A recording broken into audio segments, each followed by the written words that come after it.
inside the TD Civic Center in Brantford as we open up Country Weekend. The Brantford Bulldogs hosting the Peterborough Petes for the second time already this season. It's Reed Duthie and Norm Miller up top with you.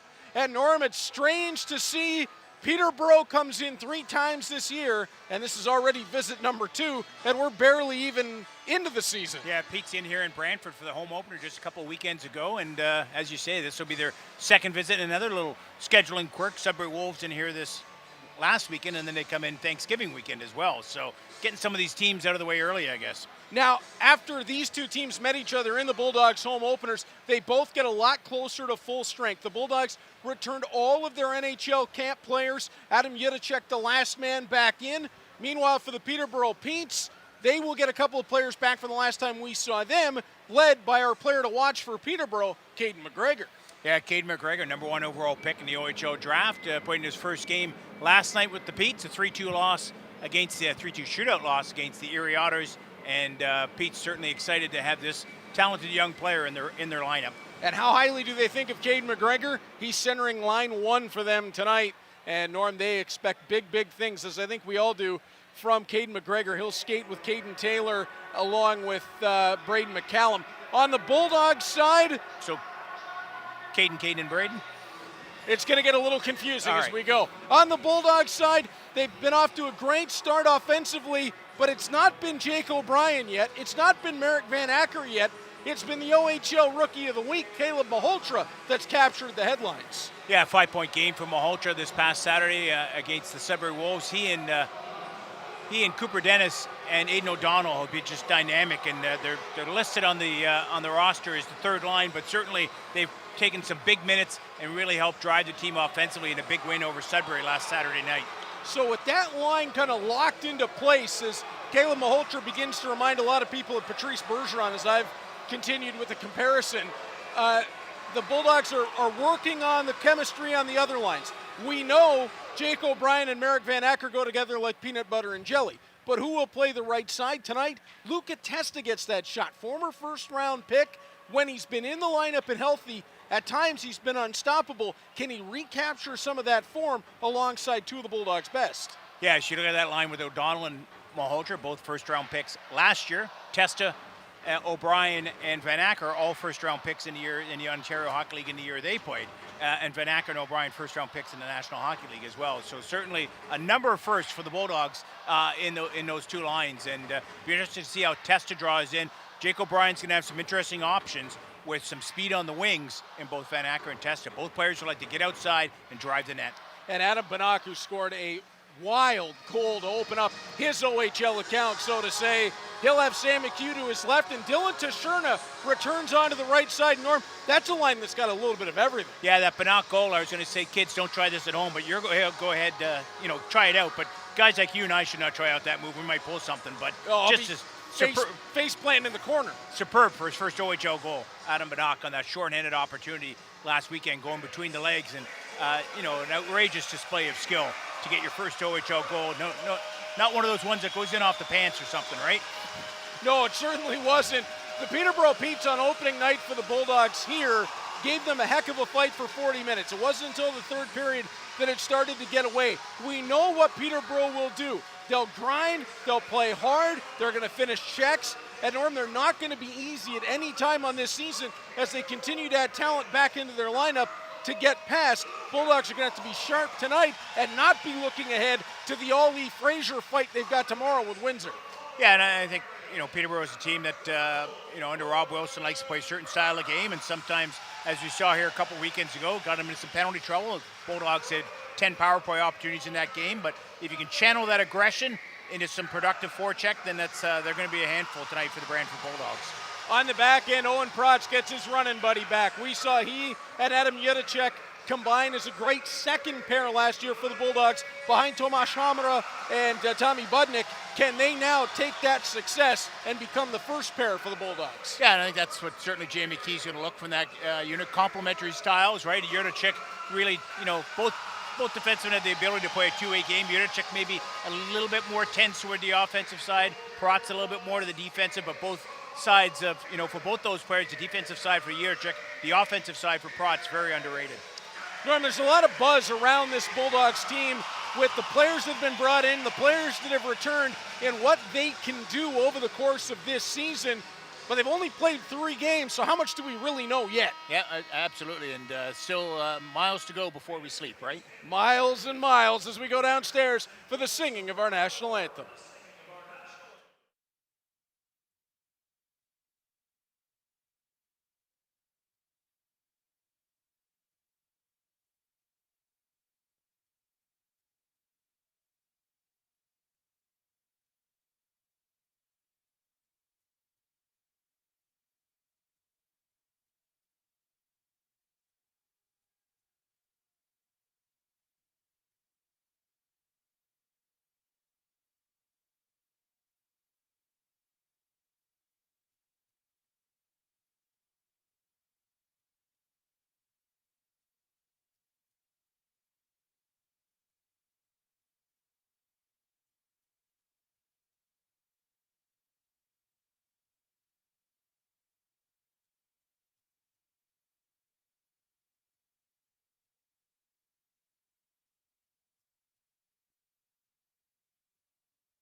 As we get set for the drop of the puck inside the Madhouse on Market, let's take a look at our starting goaltenders. Norm, if you'd be so kind.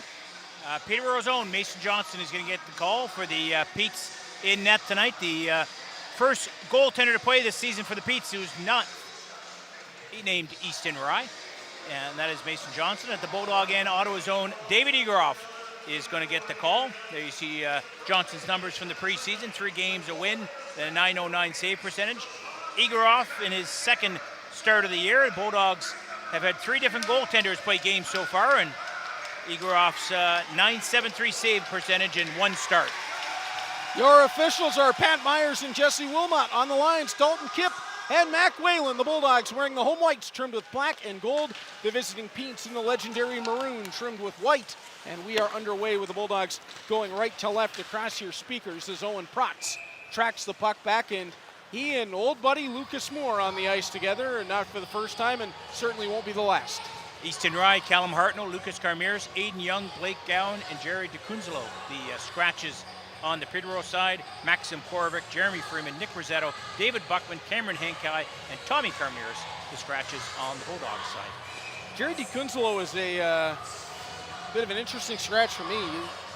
A Penn State committed forward. Very gifted offensively, and got to think there's going to be a point here where he is a regular in this lineup as Protz walks along the top, works away from Faulkner, fishes out front for Holmes, just missed Gallagher back door. Ryder Bolton will stride his way back to collect the puck. And Bolton hits the brakes behind his own goal, leaving off for Lucas Moore. Moore wearing that familiar assistant captain's A. At this point, he is the longest serving assistant captain in Bulldogs history. As the puck bounces in and out of the glove of Mason Johnston. Fitzgerald gallops his way forward. Vladimir Dravetsky steps into his man, and then over to help him out was the return of Dylan Tischerna. Tischerna and Yurachek playing in their first games tonight for the Bulldogs of the season. Edison Engel, the escape. Banach off the right, cuts middle. McHugh almost touched it on to Tischerna. Rolling puck, Engel keeps it alive. The Buckeyes commit. On to Tischerna from the left. Fires wide of the net. Banach tries it on the bounce. That scraped across the face of goal. Tischerna down for Banach. Up to the top, Dravetsky. Middle of the line. Backside Engel. Tried to feed it up front. Banach waved it out of the air to himself. Bouncing puck wouldn't sit. Dravetsky holds it in along the line. Engel left point. His drive kicked aside by Johnston. And Colin Fitzgerald will get to it and send it up and out. Good early pressure by Brantford here so far, Reader. Bulldogs hemming the Petes in with that line of Banach, Tashurna, and McHugh, with Trevetsky and Engel at the blue line. And they'll come right back over the boards with O'Brien, Van Acker, and Testa. The Bulldogs captain, youngest captain in franchise history. Drops it back to Owen Protz, D to D for Vladimir Trevetsky. Merrick Van Acker off the left side, steps to the circle, tossed it out front and just missed Jake O'Brien. Right away we see Van Acker, flashing that speed that he can do, attacking the outside edge of a defense. Cade McGregor gets the touch on the puck, and he'll pop it down in behind David Egorov's goal. Owen Protz scraped that along. O'Brien up to Van Acker. He's got Testa breaking wide on the right. Now they crisscross. The drop was for Juracek. Around back of the goal, the Pilsen product. Wanted Van Acker, who works against two. Scraped the puck loose. You and I have enjoyed some Pilsen products in our time, but well, you know, one or that's two. another story. Yeah, absolutely. As Caden Taylor makes his way up over the line. We'll reserve those for postgame. Absolutely. Protz swings it around. Though some might wonder. Well, occasionally, yeah. And I would not blame them for that. Protz back into his own zone. Lucas Moore will hold up behind the net. Shots 2-0 early on for the Bulldogs, and certainly the territorial advantage well on their side. Cooper Dennis for Patrick Babin. Babin pops it into the offensive zone, and Jens Ula almost picked away by Caleb Maholtra. Puck forward for Kolarek, and that's going to be offside with a faceoff coming outside the Bulldogs line. Yeah, Kolarek just trying to stay onside there on that play just a moment ago. And just a bit offside. Pete's played, of course, last night, 3-2, their traditional Thursday night home night, a 3-2 home ice shootout loss. They had 45 shots against Erlandon in goal for the Otters, but Erie Otters, but he stood tall and kept his team in that game. Yeah, Erlandon stole that one on the Petes last night, that's for sure. Yes. Yeah, and we saw him certainly last year really give really give the Otters some quality goaltending over the course of the season, the Swedish import. Yeah, an excellent netminder, Noah Erlandon. Nice stop there by Egorov. As it tossed right back to him. We saw Leon Kolarek moments ago. Kolarek, what an interesting run he's been on. Last season alone, won the U20I championship in Austria with Salzburg, won the Ice HL championship with Salzburg senior side, and won a World Junior Division 1A silver for Austria. As Carson Cameron will fire it from the right point. He's played in the Ice HL, the Alps HL, and several times on the world stage for his native Austria. And he's a point a game since coming to the OHL. Maholtra to the right side. Dennis back for Maholtra through the slot. Just bounced off his stick. Puck just skipped there a little bit on Maholtra off that return feed from Dennis. Dennis came in advertised for good reason as a shooter, but we've certainly seen his playmaking ability in his early days here with Brantford. Caleb Maholtra with the self-shuttle. May have taken a stick on the way by as he pressures Carson Cameron. Dennis with 2 goals and 4 assists thus far in the season. Engel tapped it along. Holmes tried it to the middle of the ice. That'll be banged off glass.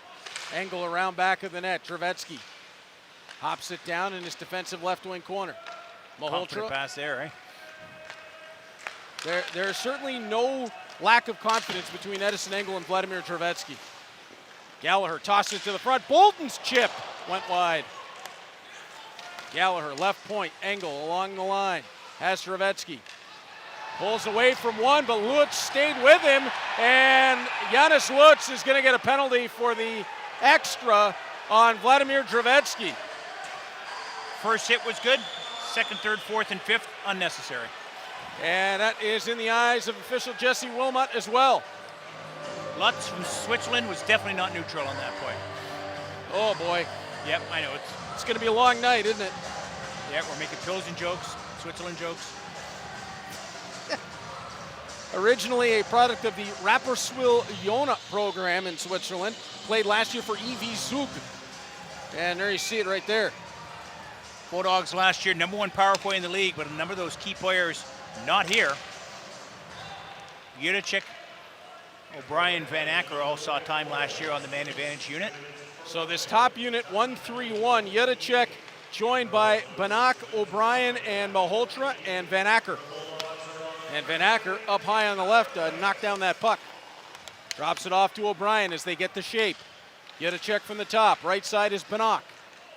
Banach to Yudachik. That shot came off of Merrick Van Acker, and Mason Johnston will dive out on top of it. Good movement already for the Bulldogs' first power play unit. Last year, of course, we saw Nick Lardis, Patrick Thomas, Cole Brown, Tomas Hamra, play key roles on that Bulldog power play unit that, as we say, was one of the top, if not the top, in the Ontario Hockey League. Early days to really get a sense of what the Bulldogs have in this power play collection this year. Jake O'Brien's going to be waved out of the circle. Three natural centers on the ice with Malhotra and Banach. And Malhotra wins the draw. Banach on the right. Below the goal line is Van Acker. Banach from the right corner. Right point, Yudachik. Steps middle. To the left circle is O'Brien.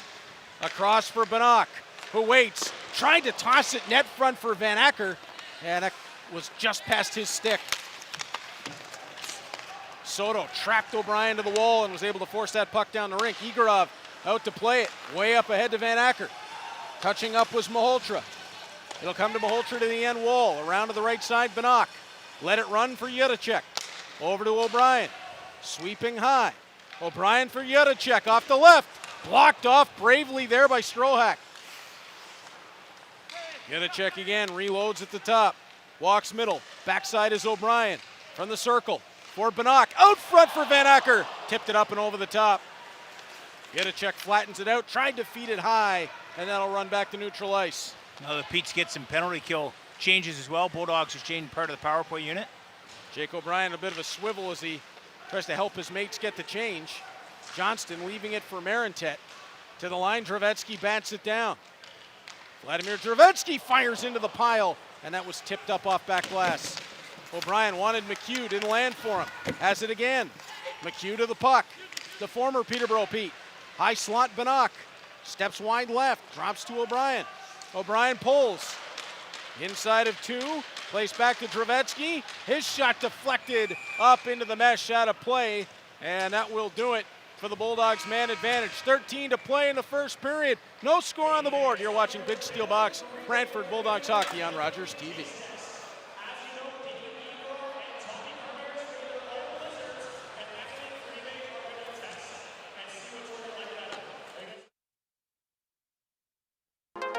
Since 1984, Kuriyama Canada Inc. has been woven into Brantford's story. We are leaders in manufacturing thermoplastic hose and tubing. Kuriyama Canada, shaping industries, supporting communities. Across the nation, the Canadian Hockey League is known for investing in moments like this. But did you know we're also investing in this? And this. While you're probably used to seeing us here, we're also here and here. Through the CHL Scholarship Program, clubs award nearly $10 million each year, helping thousands of former players continue their education. So while you're seeing this, we're also doing this. The CHL, developing tomorrow's leaders. Welcome back to Big Steel Box, Brantford Bulldogs hockey here on Rogers TV. No score between the Petes and the Bulldogs. Don't think the Bulldogs got a shot on that power play, but really good movement in the offensive zone. Possession time as well, but just a shout out to the Petes on the penalty kill. Really well disciplined. Tight four-man box in tight in front of Mason Johnson. It made it really hard for the Bulldogs to get pucks through. A couple very timely blocks. Yeah, Strohawk with the one. And I think for the Bulldogs, they're going to have to sort a little bit next time they do get in the power play. Just see what they can do to sort of find some seams or pull the Petes out of that tight four-man box. Your challenge, should you choose to accept it, right? I think I've heard that somewhere before. Lane Gallagher draws the puck back to Adam Yudachik, runs it high. Protz back to Yudachik from the middle of the line, plays it off to the top. Protz, Yudachik, one-timer! It's stuck somewhere inside of Mason Johnston. Like Velcro. Boy, what a one-timer from Adam Jedicek, and not exactly a surprise, Norm. We know from seeing him last year, he can bring it.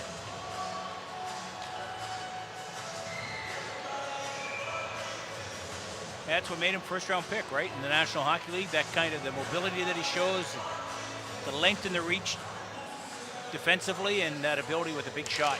He and his brother, both first-round NHL picks. Jedicek clocking in at 6'3", 195, and I think you might need to update that weight side. That was the update. I think I think he might have been having only 1 foot on the scale, because seeing him downstairs today, he is in tremendous shape. And the talk was he'd put some weight on in the offseason, right? The right kind of weight, not the kind most of us put on. What are you suggesting? I was. Oh, and Protz with Listen, a big hit in the corner. What do you think I do all summer? Eat and go fishing? Never mind. Protz around the back of the net. Drops it off for Adam Jedicek. If you're gonna give yourself up that easy. Cooper Dennis on the left wing side. His shot actually knocked the stick out of the hands of Carson Cameron. I like my own cooking. That's the problem. As Babin goes D to Lucas Moore. Puck rolls to the line. Kolarek tosses it cross ice. Moore will be the first man back for it and run it on to Tishurna. Up ahead to Sam McHugh off the left. McHugh pulls it through Cameron. Babin joins the play, but it's moving the blue line a little bit there, and Babin, I think, barely. And some Pete's holding the line a little bit there as well.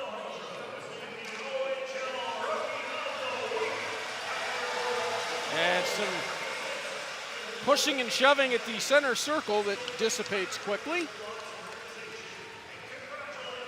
Probably heard the roar inside the arena. Caleb Maholtra's accomplishment as OHL Rookie of the Week being acknowledged. He won Rookie of the Week playing in 1 game. Yeah, that's not bad. 5 points in that game against the Sudbury Wolves. Adam Banach had 4. As Banach will toss the puck around the back of the net. Chopped down low by Lucas Moore. It'll be a run up the wall, and Levac, left wing side. McHugh filling for Lucas Moore just helped snuff out that, slow down that rush a little bit there a moment ago for the Petes. Levac just stayed on top of that puck. Patrick Babin around behind his own net. Lucas Moore will twist it. Dylan Tishurna wanted to poke that along. It got into the feet of Banach. Came to Parrish, and I'm not sure if his stick broke or he lost the top hand. Stick still appears to be intact. Perreault off the bench, fires it around the end wall. Kolarek, his drive off the leg of Moore. First really sustained offensive foray for the Petes in this game so far. Janis Lutz. He was up on the forecheck and now gets back into the play to collect the puck. Twisting it on ahead. Lucas Moore steps in that path. Chopped by Perreault, but Parker Holmes is next. Went up over the leg of Perreault. Looked like there was a bit of a malfunction at the junction. Puck sent across the ice. Engel bats it forward. Holmes keeps on chugging. Bouncing puck gets on to Tanasi Marintet. He'll fire it around back of David Egerov's net. Quickly turned by Engel. Lutz blocked it down on the way out. Marintet and Ryder Bolton just a few feet away from each other. I think many eyes in the building were drawn towards those two. Went at it in the Bulldogs home opener. A spirited bout on that night as Edison Engel had Janis Lutz just fly on by. Jake O'Brien's ahead of the play, but it's offside, 9:25. Bulldogs won that game 5-1. Bulldogs so far a 4-3 overtime loss to the Kitchener Rangers in Kitchener on opening night, where they had a 3-0 lead in that game, and then 5-1 win over Peterborough, and then last Saturday night a 7-2 win over the Sudbury Wolves. Wolves coming in on the end of 3 games in 3 days. I think my friend Reed Duffy here is having a little bit of technical trouble, so we'll go with this one here. Draw control by the Bulldogs. Testa getting in behind the defense. He's got Van Acker out front. Pete's break that one up. We'll see if I'm back in there here, you go. Norm, as Strohack will... I was trying not to get too comfortable doing that. Puck is tossed forward. McGregor would have been offside. Vladimir Dravetsky will step his way ahead. And my 15 seconds of fame are over. Testa sends it just wide. Trevetsky following up. You said you never wanted to do play-by-play anyway. Yeah, well. McCallum up and out. You considering a career change? No, it's too much pressure. I prefer the sidekick role. All right, fair enough. Engel. That came off McCallum's stick. Igorov with the quick play. Engel will get it back around from behind the goal. Up ahead to Luca Testa. Testa off the left wing side. Fires. Johnston gloves that down with 8.5 to play in the first period. I believe that's my name on the Crocktail podcast by our friend Todd Crocker, is I'm the sidekick. I'll take it. Oh, I love it. Mason Johnson looking good so far for the Petes. He's faced 8 shots. You see the young man getting really square to the shooter. A couple good tests for the Bulldogs, particularly driving that wing and getting some tough shots in on goal. Adam Yodachek fires. Of course, Todd Crocker, the great voice of the Toronto Marlies. Does he even like to take credit for helping me start in the business, or does he just not want to admit he knows me? That's the puck. No comment. Puck deflects. And if you want a decent listen, I mean, the summer series is over, but the Crocktail podcast, wherever you can find your podcast. Absolutely. And, of course, the many fine OHL podcasts, including the ones done by Colin and Reese. And 2 new episodes of the Bench podcast coming up. The one with Jake O'Brien is posted on the Bulldogs Audio Network, and Lucas Moore and Nick Rosetto coming up. How many do you go on more walks with the dog to listen to all these podcasts? Yeah, well, dog's going to be loving life. Yeah.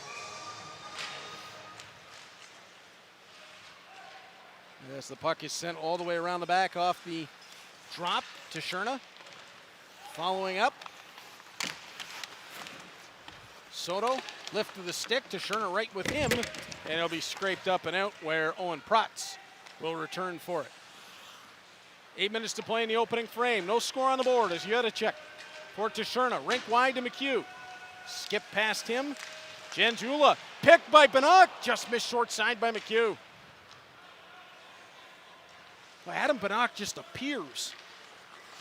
Yeah, certainly in talking to Jay McKee before the game, Bulldogs head coach, one of the things that he said really stuck out to him was the completeness. You certainly noticed the offensive ability of Adam Bannock right away, whether you're here in the seats at the TD Civic Center or watching on your screen. But a lot of the little details he said that already Bannock has taken care of is pretty impressive. Lucas Moore skate the stick up out of his own zone. Caleb Maholtra shows and goes. Was taken to the wall by Eula. And that'll be tossed up ahead. Kolarek with a step. Drives to the front on the backhand. Hit the outside of the goalpost. Igorov was able to shuttle the second shot away. Had good pursuit. I think that was by Babin. Yep. And now a chance to go forward. Maholtra for O'Donnell. Back to Maholtra. Just got in between the skate and the stick. Maholtra met by Levac on the boards. Puck will be launched forward, and that'll be icing against the Petes with 6:47 to play in the first period.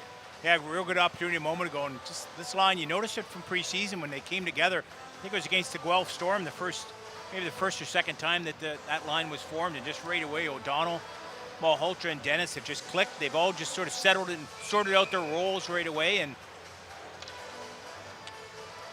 we always just assume good hockey players can play with other good hockey players, but sometimes they're a little bit like the magnetic poles, right? They just don't. They just don't quite click. But those three certainly seem to in the early going here. Lane Gallagher drops it back to Vladimir Drevetsky. Parker Holmes up forward, wanted Gallagher through the middle. Holmes fires, and that one went wide short side. Nice little pick and fire there by Holmes out of the crowd. Hey, talk about that, Norman. I remember the New York Rangers in the late 90s and early 2000s when they brought in a lot of big names, and it just never seemed to fit. You would think, oh, they've got all the pieces of the puzzle, but apparently they lost the top that shows you how it's supposed to fit. 6:12 left in the opening period. 4th, 5th icing, and that's a totally unofficial number, by the way, for the Petes so far in this game, as the Bulldogs have just, from a territorial perspective, have certainly had the advantage in the first 13:48 of this first period. A little bit of rope-a-dope road game for the Peterborough Petes so far. Well, they've got it scoreless. As Perreault kicks the puck to the corner, Marintet around the back. Yanis Lutz Chopping it forward, Faulkner shoveled it past Trevetsky. Dalton Kipp got run into by Testa on the back check. A lot of big bodies in a small space between players and officials. Lutz tosses, gloved by Igorov, he'll hang on. And Dalton Kipp looks none the worse for wear. 5:48 left to play in the opening frame. No score on the board. You're watching Big Steel Box, Brantford Bulldogs hockey on Rogers TV.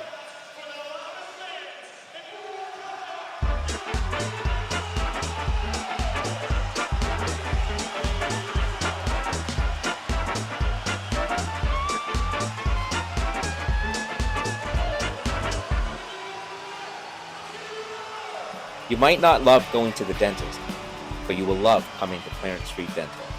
Our mission is to serve families with dentistry they can trust, giving each patient the confidence to own their smile. Get your game faces on with Clarence Street Dental. 20,000 square feet of trampoline fun, featured North America's largest indoor ropes course, the ultimate warrior course. Grab a bite to eat or drink at the canteen, over 100 arcade games and more. Check us out at thefactorylondon.ca.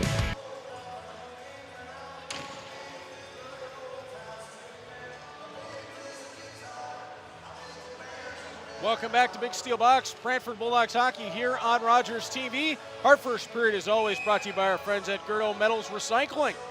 First year as a partner of the Brantford Bulldogs, and we are very happy to have them along for the ride. Carson Cameron. Happy to have the dulcet tones of Darius Rucker in that commercial break. Playing Love Country playing here Weekend. in the barn. Country Weekend is my favorite. As Jake O'Brien to the left side from Eric Van Acker. I promise I won't sing as the puck gets deflected up into the mesh out of play. I think we're all thankful for that. Petrosky getting a stick in there to deflect that shot just a moment ago of Merrick Van Acker.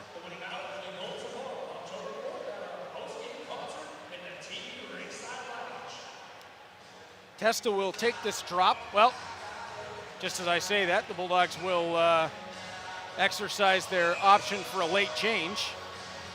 And it'll be Banach, Tisherna, and McHugh onto the ice. Sometimes I think Vince Lace does that to me on purpose. He's got like an earbud in. Hey, let's just screw with Reader. I know it feels like it some days, but it really is not all about you. Hey, if I want this kind of talk, I'll just go home, all right? Banach and Taylor off the drop. Tisherna.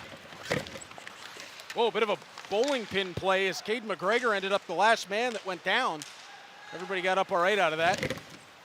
McCallum bounces off of Tisherna, who plays it back to Protz. Flips it to goal. Nice tip by McHugh. Better save by Mason Johnston. McHugh just hanging around the neighborhood, tips that shot at Protz, forces Johnston into a tough save. Puck just stayed in that rugby scrum momentarily. McCallum will bring it loose. Flips it out to neutral ice, and Adam Yudacek back on it. And Yudacek taken down by Caden Taylor. Stick in the skates, and it'll be 2 for tripping. Bulldogs head to the second power play, out shooting Peterborough 9-4. Shots, face-offs were pretty even. We were checking those out at the break, 8-8. So both teams all square in the dot, or thereabouts. 10-8 now for the Petes in faceoffs. We're navigating some Wi-Fi challenges here in the building. And yeah, I don't know how it's not operating 5 feet to my right. Right. So apparently I need to keep all the electronics perfectly still. As Jake O'Brien, right side, back to the left. Welcome back, Adam Yudacek.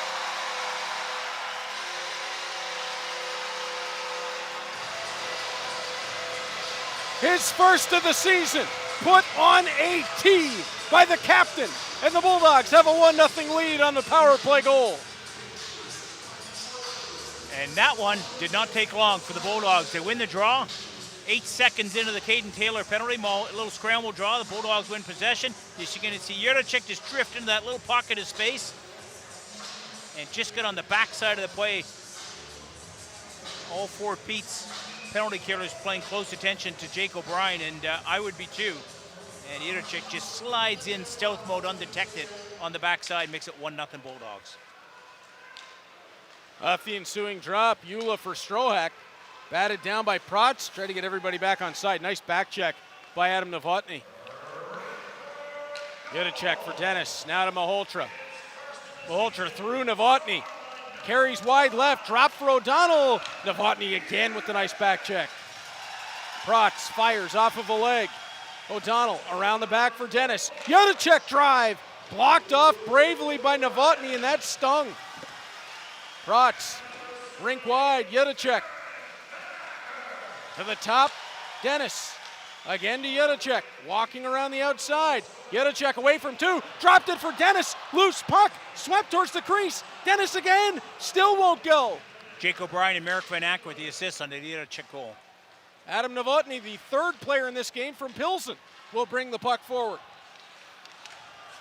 And Novotny will toss that one down as he needs a change. Igorov was able to guide that aside. Last one of the night, I think there's a few folks in this building on their third Pilsen. What time are we? Yeah, I think you're about right. Yeah.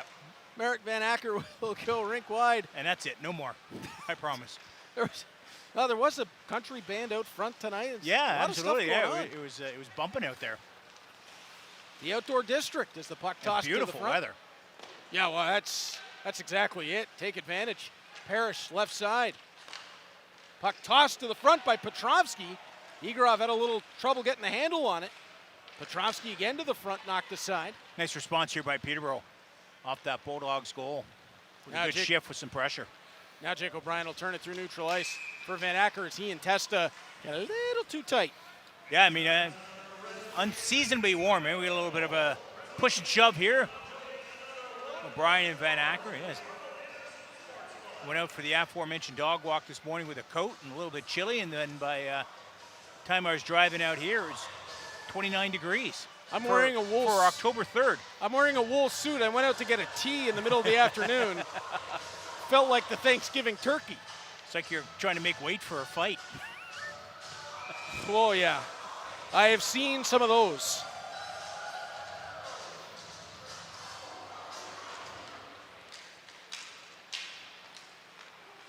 Be interesting to see how the Bulldogs continue to deploy their defense. You're seeing Patrick Babbitt in tonight. We've seen first-round pick David Buckman, not look out of place. Holmes just missed that one wide. In the first 3 games, and Cameron Hankai as well. Yep. Babbitt from the middle of the line, stop and fire. Blocked down by Janis Lutz. And Lutz will roll it back down the rink. The rare combination here of Moore and Babbitt, and a couple of right-handed shot defensemen together. Bolden, the indirect forward. Gallagher tried to sweep it middle. We know that Lucas Moore will play either side. The Peterborough product as Jens Ula brings the puck ahead. Swept it wide left, and the drive on goal from Faulkner is gloved down by Igorov, and he'll have Lutz moved away from the front of the net by Parker Holmes. Yeah, is there anyone who feels safer on the ice besides Lane Gallagher, right? Getting the skate in the middle of Parker Holmes and Ryder Bolton. A couple physical, imposing players on the wing. Gallagher has certainly made the most of his opportunities. We've seen the creativity that he brings in the game, and really impressing here early in his first full season. Wayne didn't even have to get elected president to have a Secret Service detail. All they're missing is the sunglasses. And Bulldogs with some depth down the middle, moving Josh Avery out this week to Brampton for 3rd and a 5th round pick. Certainly wish him well in Brampton. It'll be a good opportunity for him on a rebuilding team. Yeah, a chance to play up a little bit higher in the lineup. And we're going to get checked from behind, I think, here. Holding. Bulldogs going to go to the power play, I believe, for the 3rd time in his first period. And we saw Peterborough do this in the Bulldogs home opener. Come in and take 10 penalties and eventually found themselves losing a hockey game 5-1. The DJ got my song request. Little Blackberry Smoke on Country Weekend. I thought you got control of the jukebox or something. As we'll take another look at the holding penalty around behind the net. You just see Carson Cameron. Yeah, just a little too long, right? Yep. Cameron may not have known the puck came out from under the skates. Right. Because as a defenseman, you're trying to pin them until your teammate can come in and get the puck. If it's gone, somebody's got to tell you. Malhotra Banak now back to Adam Jedicek. And Jedicek will start his way up ahead. Jake O'Brien for Merrick Van Acker. Drop is Jedicek. Jedicek for Banak along the top. Down low Malhotra. Across the front, O'Brien from the left side to the middle. Jedicek fakes, blocked down, and it's Braden McCallum, the Delhi product. Shorthanded on the breakaway. Save made by David Igorov. Big stop there by Igorov on the shorthanded opportunity by McCallum. We made a great play to get that opportunity. Banak leaps his way forward to the blue line. Jedicek held it on. Banak for O'Brien. Settles, back to Jedicek. Waits, Banak one-timer, blocked by Strohak. Banak lays it down for Caleb Malhotra. Feeds back, Jedicek's drive. Save made by Johnston. O'Brien was next. Puck rolled to the wall. Bunch of players in the phone booth, and Braden McCallum will be the one to find it and send it down. Igorov out to play it ahead to Van Acker as the Bulldogs try to scramble the change. 32 seconds left in the period, 33 in the penalty. As Sam McHugh over the line. Rink wide wanted O'Donnell, just missed. And that will be cleared all the way out and down. Bulldogs would have to hurry for one more rush as Trevetsky will be challenged by Soto, and Soto's going to take that opportunity away. Petrovsky, backhand, flips, 8 seconds, Engel to Dennis, who has to turn back. And Norm, it looks like the Bulldogs are going to head down the tunnel, holding a 1-0 lead through 20 minutes. Yeah, and some really good work by Soto and Petrovsky. Soto, especially on the forecheck, just at the end of that power play opportunity, just stopped the Bulldogs from getting out of the zone and letting the Petes get out of this period without any further danger. The differential of about 1.5 to 2 seconds on the Cameron penalty. Good first period for the Bulldogs, right? We saw all that they have. Real strong territorial advantages in that first period. Shots 13-8, and the power play goal by Jedicek, the difference so far. Through 20 minutes, the Bulldogs hold a 1-0 lead on Big Steel Box. Brantford Bulldogs hockey on Rogers TV. Our friends at Premier Professional Accountants are helping you meet the Bulldogs this season on our Rogers TV broadcasts. And as we head to our first intermission, let's meet one of the newest Bulldogs, Sam McHugh.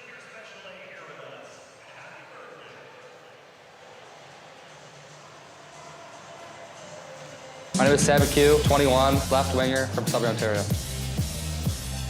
I'm a power forward, and I have a knack to score around the net. And be in the blue paint, score those goals. And shot deflection, score! It's McHugh again! McHugh going to the net, score! McHugh short side, score! He's played 8 games as a Firebird, he has 8 goals. Great team, coming in, a lot of great players here. Yeah, great city too. Heard lots about you guys, and we're loud in this rink, being an away team, and obviously very excited and can't wait to get started here.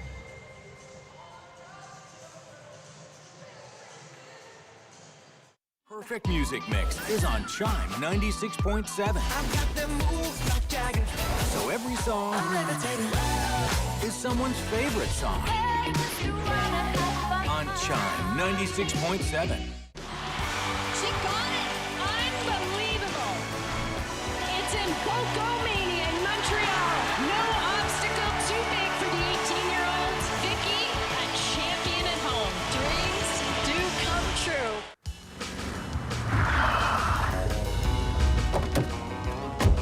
Hey, Gabe, we're supposed to be at City Hall. We're gonna build it right here. Yeah, sure. And give wetsuits to all the visitors? No, on the water. Hey, come on, we're talking about building something the size of 64 city blocks. And there's no land left in Montreal. So, get serious. Listen, we'll build islands. How? Dig up Montreal? They're digging a subway, remember? You take it from there, and you put it here. 12 months and 25 million tons of fill later, St. Helens Island was reshaped and Ile Notre Dame was created. Come on, we don't want to keep Mayor Drappa waiting, do we? Montreal's Expo 67. It would prove to be the most successful World's Fair of the 20th century. Hi, I'm Dave Carroll. Every Thursday at 8 p.m. right here on Rogers TV, we have a brand new show called About Brant with Dave Carroll. We're going to be talking about Brant, and the different areas of the community that makes Brant County's Six Nations tick. We're going to be talking with people from all sorts of different areas and helping us understand the community we have better. Every Thursday, 8 p.m., About Brant with Dave Carroll, right here on Rogers TV.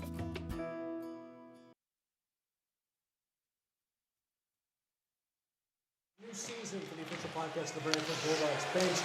Voice of the Bulldogs, Lee Duffy, and this one is really special. Joined by the 9th captain in Brantford Bulldogs history. He's the youngest captain of Faceoff being selected in the NHL draft. Jake O'Brien. Jake, first of all, congratulations. Thank you for having me. Of course, anytime. I wanted to start with the NHL draft. You knew you were going to be a high pick down. The numbers don't lie. What you've done is since arriving at the OHL. But when you got to the draft floor, when did you start to get a sense that Seattle had you circled in the books? Like this year,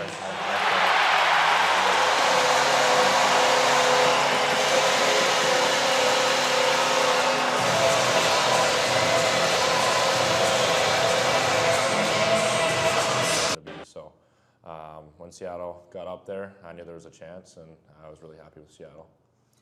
Great city to go to. And you got two former Bulldogs as well in that organization with Logan Morrison and Ryan Winterton. Did you hear from either one of those guys, or are they waiting until you get down to Seattle? I haven't really heard from any of them. I've never met them before, so I'm looking forward to meeting them at training camp coming up. I know Logan Morrison's excited to talk to you. I was talking to him yesterday. He kind of mentored Patrick Thomas, who was a bit of a mentor to you as well, and that line of players, very similar, high hockey IQ, great distributors. There's been a lot of similarities for that with the Bulldogs.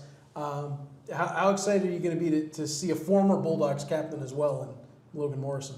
Yeah, I'm excited to meet him at training camp, like I said, and just get some stuff from his game that'll help me, and maybe he'll talk to me a little bit just about being a leader and stuff, and help me be a very good captain this year. Seattle's a beautiful city. What was the family's first reaction when you got picked to Seattle? Were they already talking about the favorite Starbucks orders, or how'd that go?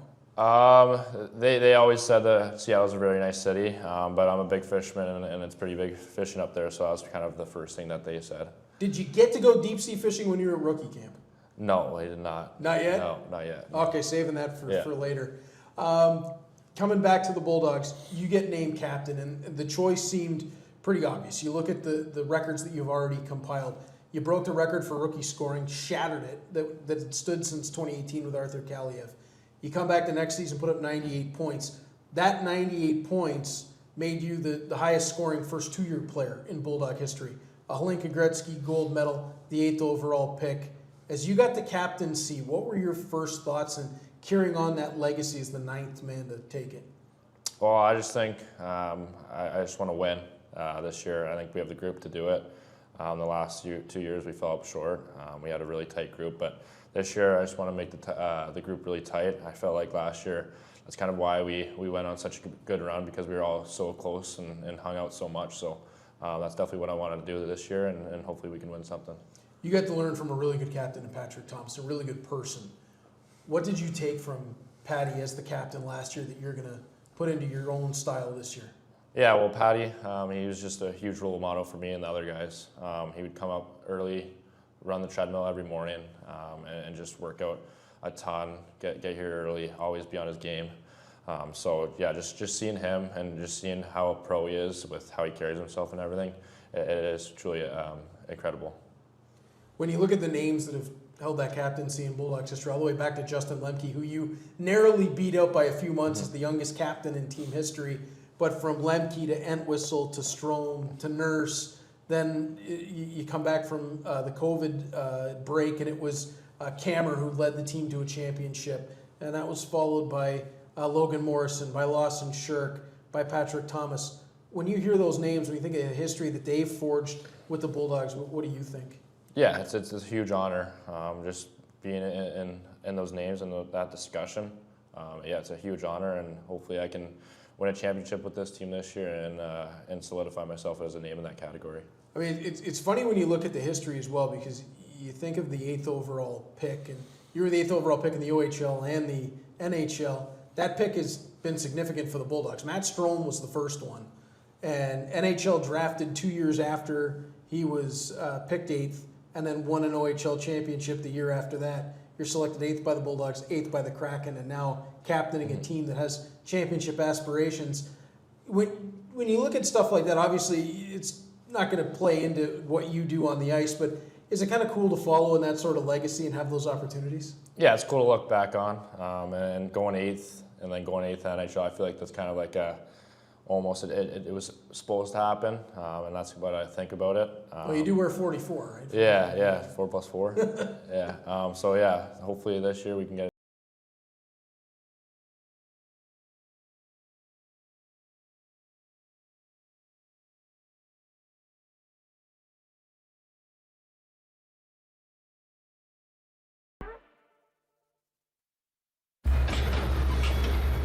This is a brain in urgent need of mental health care. But because 3 out of every 4 Indigenous people experience racism in healthcare, she may not get the help she needs.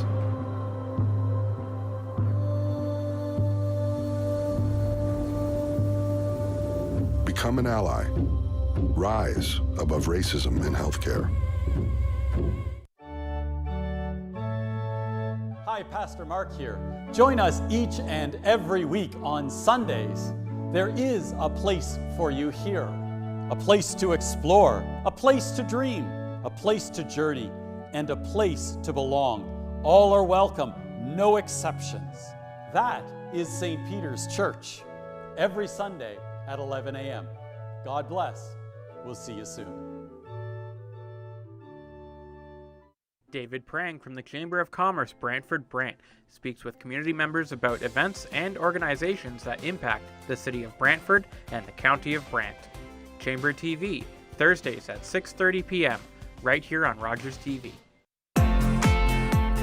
Mondays at 6 p.m., we're bringing an exciting new show to you, Inside Brant with Armanda. You can look forward to it to find out what's going on in Brant County. And we will have all kinds of local artisans and tons of stuff that your family can enjoy. So if it's happening here in Brant County, you can be sure to see it here, 6 p.m. every Monday on Inside Brant.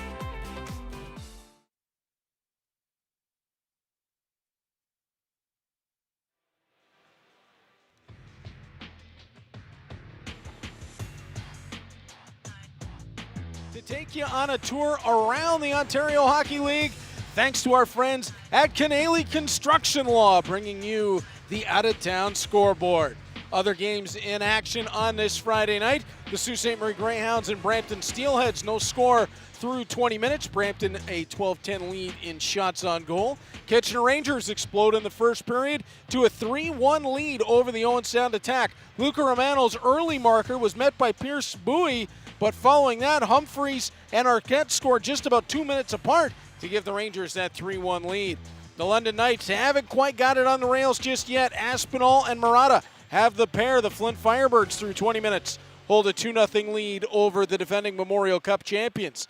Brooks Rogowski opened the scoring for the Oshawa Generals, but McGowan, Frost, and Kuhlman have answered for the Frontenac's 3-1 lead for Kingston in that game. Sarnia and Niagara scoreless through 20 minutes. Niagara looking to bounce back from a rough one against the Windsor Spitfires last night. And North Bay and Sudbury, Saginaw and Guelph both scoreless through 20 minutes of play in those respective games. In ours, Adam Yedachek has the only goal on the power play from Jake O'Brien and Merrick Van Acker. The Bulldogs hold a 1-0 lead through 20. You're watching on Rogers TV.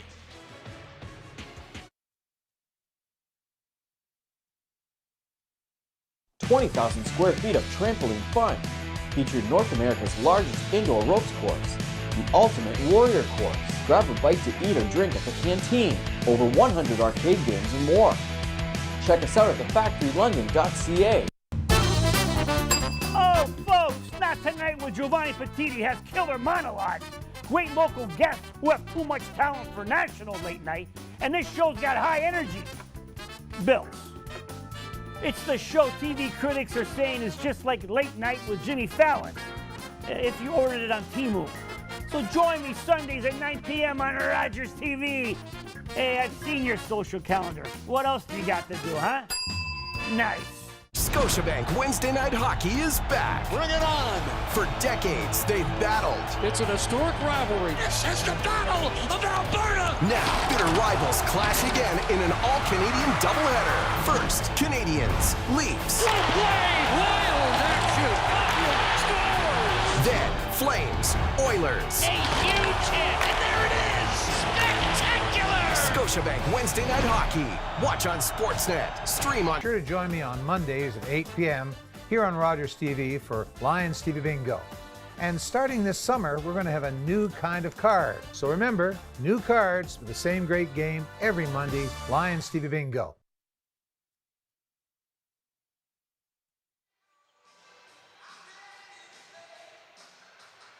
Welcome back to Big Steel Box, Brantford Bulldogs hockey here on Rogers TV.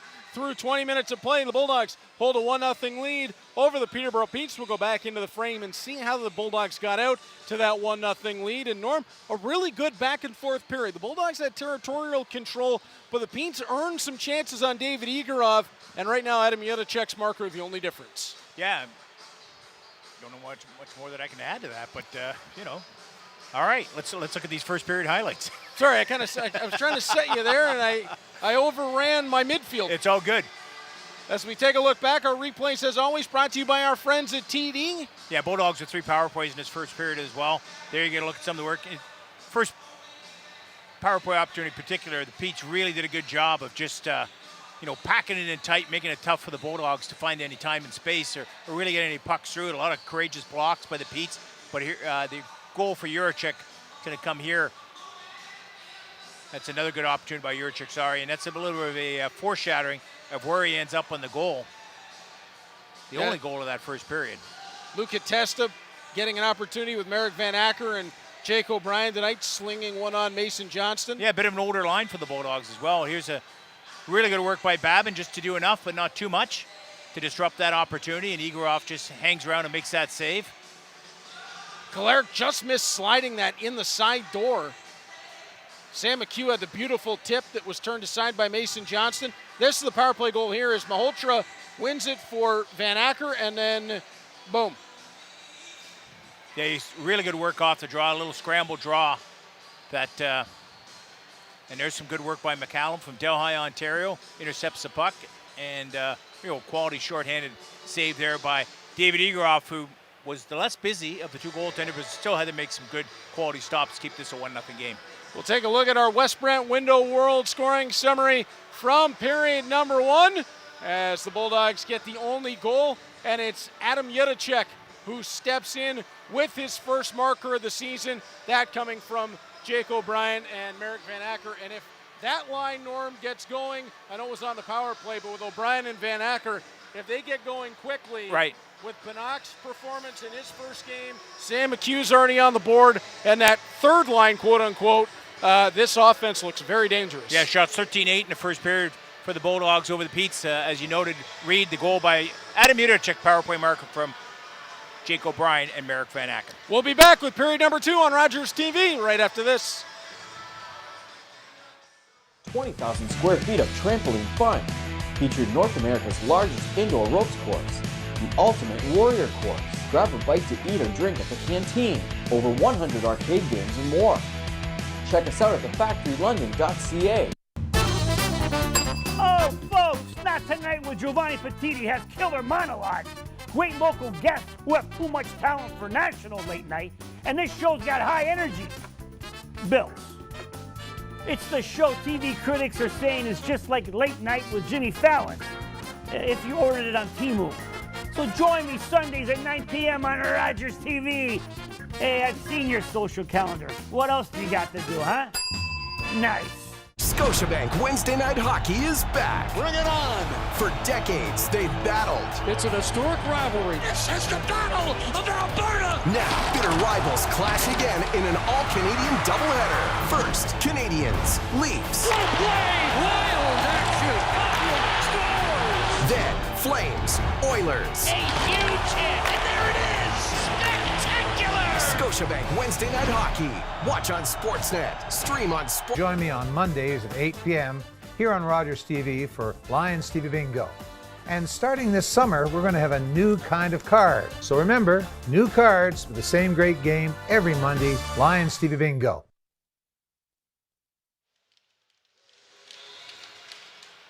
Welcome back inside the TD Civic Center. The Bulldogs with a 1-0 lead over the Peterborough Petes as we start period 2. Bulldogs finishing up a power play as Owen Protz will turn from the left point. Protz over to Bannock, right circle. Bannock trying to take a step away from countryman Novotny. And they will be both parts of the Czechia entry to World Juniors this year. Tashurna sends it net front. That one skipped through 2. Puck all the way out high. Yudacek will battle for it, and it's back on to Protz. Shoveling for McHugh. McHugh didn't like what he saw there, and that teammate said to regroup. I was just about to say the exact same thing. There you go. Great minds and all that. Tashurna tosses it low. McHugh around the back of the net. Out front wanted Tashurna. The tip just went off back glass. Yudacek puts the fork in it for McHugh. Blocked Another off block. there. Be interested to see the block stats tonight on the Petes. And Colin Fitzgerald somehow avoided putting that off the scoreboard, which I know the production team appreciates. Cade McGregor up ahead. Yeah, but that's fun to watch post game for you and I. Oh boy. Where the guys have to come out in the little in the Skyjack and get the lift and figure out where they got to put the panel back in. A little bit like Light Bright. It kind of is, actually. It's not the first time I've thought of that comparison. There is a whole bunch of our audience that is like not getting that reference. What? A what? It'll make a comeback. Everything does. Oh, yeah, it all does. Up to the line, Perot. We had a Teenage Mutant Ninja Turtles night here a couple of years ago, and I remember having those toys in the early 90s. As O'Brien. Back to the top. Engel fires. Save made by Johnston. He hangs on. $1.55 into the middle frame. Hey, Easton Rye had played every minute of the first 5 games for the Petes, and Mason Johnson out of Peterborough gets the call here tonight, and Rye in the press box or wherever the third goaltender sits on a night like tonight. Dylan Lee Stack out of New York, is dressed as the backup. I believe Rye would be down to her left. All right. With the Mike Palmateer bag of popcorn or something, right? Ah, yes. How can you forget? As Dennis around the back of the net. Aiden O'Donnell. Cooper Dennis to the top. Babin lost control of the puck. Played forward for Levac. Could be 2-on-1 if they can catch it. Got all the way to the corner boards, and the pass will be all the way back down the rink. Johnston to handle. Almost a quick break there for the Petes. Yeah, there's certainly had numbers going forward, but it was Lucas Moore, a combination of hustle and smarts to just sort of take away that opportunity for Peterborough. Ganassi Marantet firing it around the end wall. Babin over after it. It gets centered. Kolarek had it come off his skate. Igorov will play that along. Angled the skate there a little bit, I think, did Kolarek to test Igorov on that opportunity. Dennis for O'Donnell off the right side. O'Donnell's drive. Shouldered up and over by Johnston. Aiden O'Donnell just looking so much more comfortable in his second full season here in the OHL. Confident, assertive. Yeah, started the preseason last year, right, with some injuries, and took him a while to get going. And you got to adjust to a higher level of hockey in a different province. Yeah, on a high-flying team, right, which can sometimes be difficult to get yourself an opportunity to get some minutes. Vladimir Trevetsky runs that for Ryder Bolton. Popped into neutral ice. Carson Cameron taken to the wall by Lane Gallagher. Puck to the top, and Faulkner waves it wide of goal. Bulldogs last year Eastern Division champions.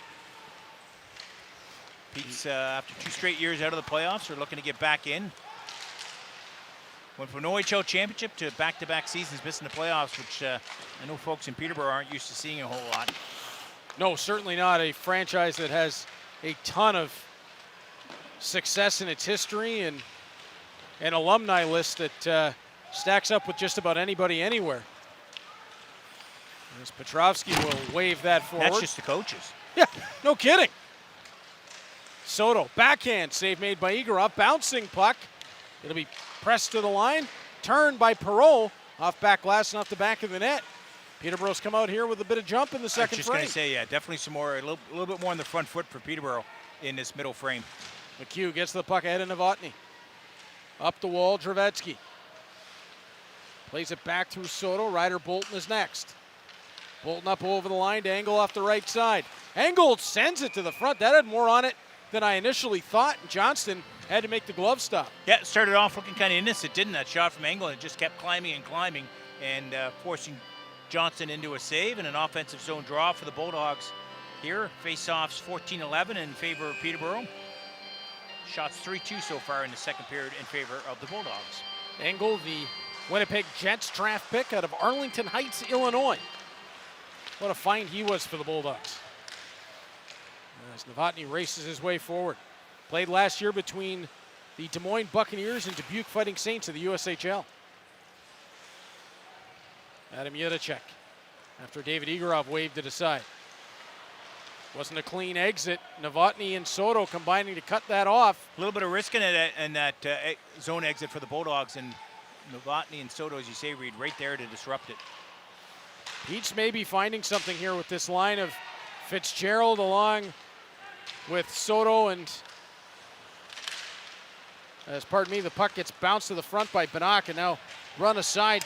Soto and Novotny. Two sides of my brain doing two separate things at the same time. McHugh on the right side, pulls up. Problem is I've only got one mouth. Yudacek steps down off the right, plays it on to Banak through the right circle. Banak to the top. Protz fires off the end wall. Yudacek tried it at the side of the net, wouldn't go. Keeps it loose from Caden Taylor.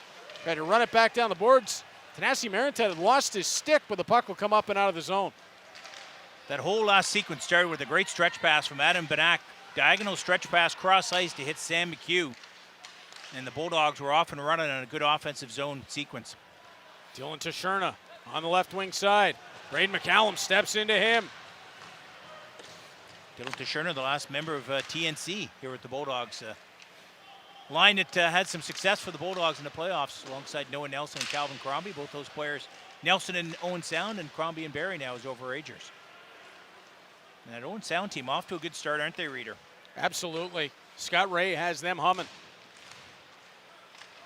Always a tough place to play. Yeah, it's not. It's a lot like the TD Civic Center. It's not a welcoming barn to step into. As Parrish off the left side. Puck bounces around into the left wing corner as O'Brien will get there. Best fries in the OHL. Oh. High praise. Yeah, they're very good. Kolarek off the right wing side. Steps it to the front for Levesque. It bounced off of Testa, and Testa was able to escort that wide of the net. Look, for a second there was going to be an own goal. It was looking like that. Puck looking out high, and it's picked away by Van Acker, who's got O'Brien trying to join him. Van Acker off the left, just missed the top corner. Puck comes all the way around to Parrish. Parrish off the left with Travanski getting back. Partridge sends it around behind the goal. Levac back towards Partridge. Petrovsky wings it towards goal. Partridge will collect, came off of a skate. Maholtra was in the way. And Engel will play middle for Drevetsky. Van Acker twists back. Vladimir Drevetsky. He and Faulkner get involved in that play. Van Acker and Brendan Faulkner from the Petes. Gail Maholtra sends it wide for Engel. Tried it back out high. Janis Lutz was in the way. And Lutz will backhand that up and out of the zone. Edison Engel sends it forward from Maholtra to the right side. Cooper Dennis. Dennis fires, saved by Johnston, and it's somewhere underneath the paraphernalia of the Peterborough goaltender. 11:51 left to play in the middle frame. Bulldogs continue to lead 1-0. You're watching Big Steel Box, Brantford Bulldogs hockey on Rogers TV.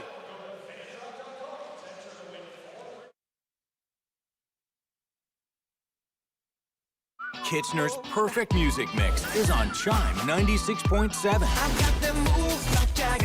So every song is someone's favorite song. On Chime 96.7. She got it! Unbelievable! It's in Bocomania in Montreal. No obstacle too big for the 18-year-olds. Vicky, a champion at home. Dreams do come true.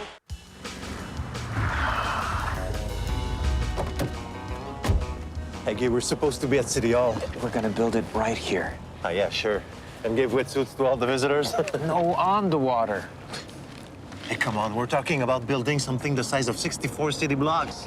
And there's no land left in Montreal. So, get serious. Listen, we'll build islands. How? You dig up Montreal? They're digging a subway, remember? You take it from there, and you put it here. Steelbox Brantford Bulldogs hockey here on Rogers TV. Adam Yudacek playing the puck back into his own zone as Janis Lutz provides the pressure. Yudacek quickly on to Cooper Dennis. Came off the skate of Aiden O'Donnell. Caleb Maholcher was ahead of the play to avoid the icing. Strohak had it chipped loose. Jens Eula there to help his mate out. Dennis for Yudacek, back onto Dennis, high on the right, goes across to Pratt's left, blocked off Lutz again. And that one stung the Swiss import. Puck off the glass, Yudacek tried to twist it middle, Partridge bats it down, tried it for Lutz, who was up ahead of the play, but he just didn't have enough in the legs to keep going. That shot from Pratt's hurt. It's like stepping into a beehive. Oh, it is a miserable feeling. Pratt sliding it back onto Moore. Tried to swing it through the crowd. Or as you're going to relate to now as a father, stepping onto a Lego. Oh, yeah. Fitzgerald, right wing side, glove save made by David Igorov. 10:42 left. It's never a good feeling. We got the Duplos, which are bigger yeah. But they've still got those really sharp corners. And if you're not really paying attention and you step on one of those, whoo! Shots 5-4 in this second period for Brantford. Play is really, and you've probably figured it out if you're watching this on wherever you're watching, on television, YouTube. Yeah, welcoming our viewers on Friday Night Faceoff, TSN Plus, Cable 14 in Hamilton.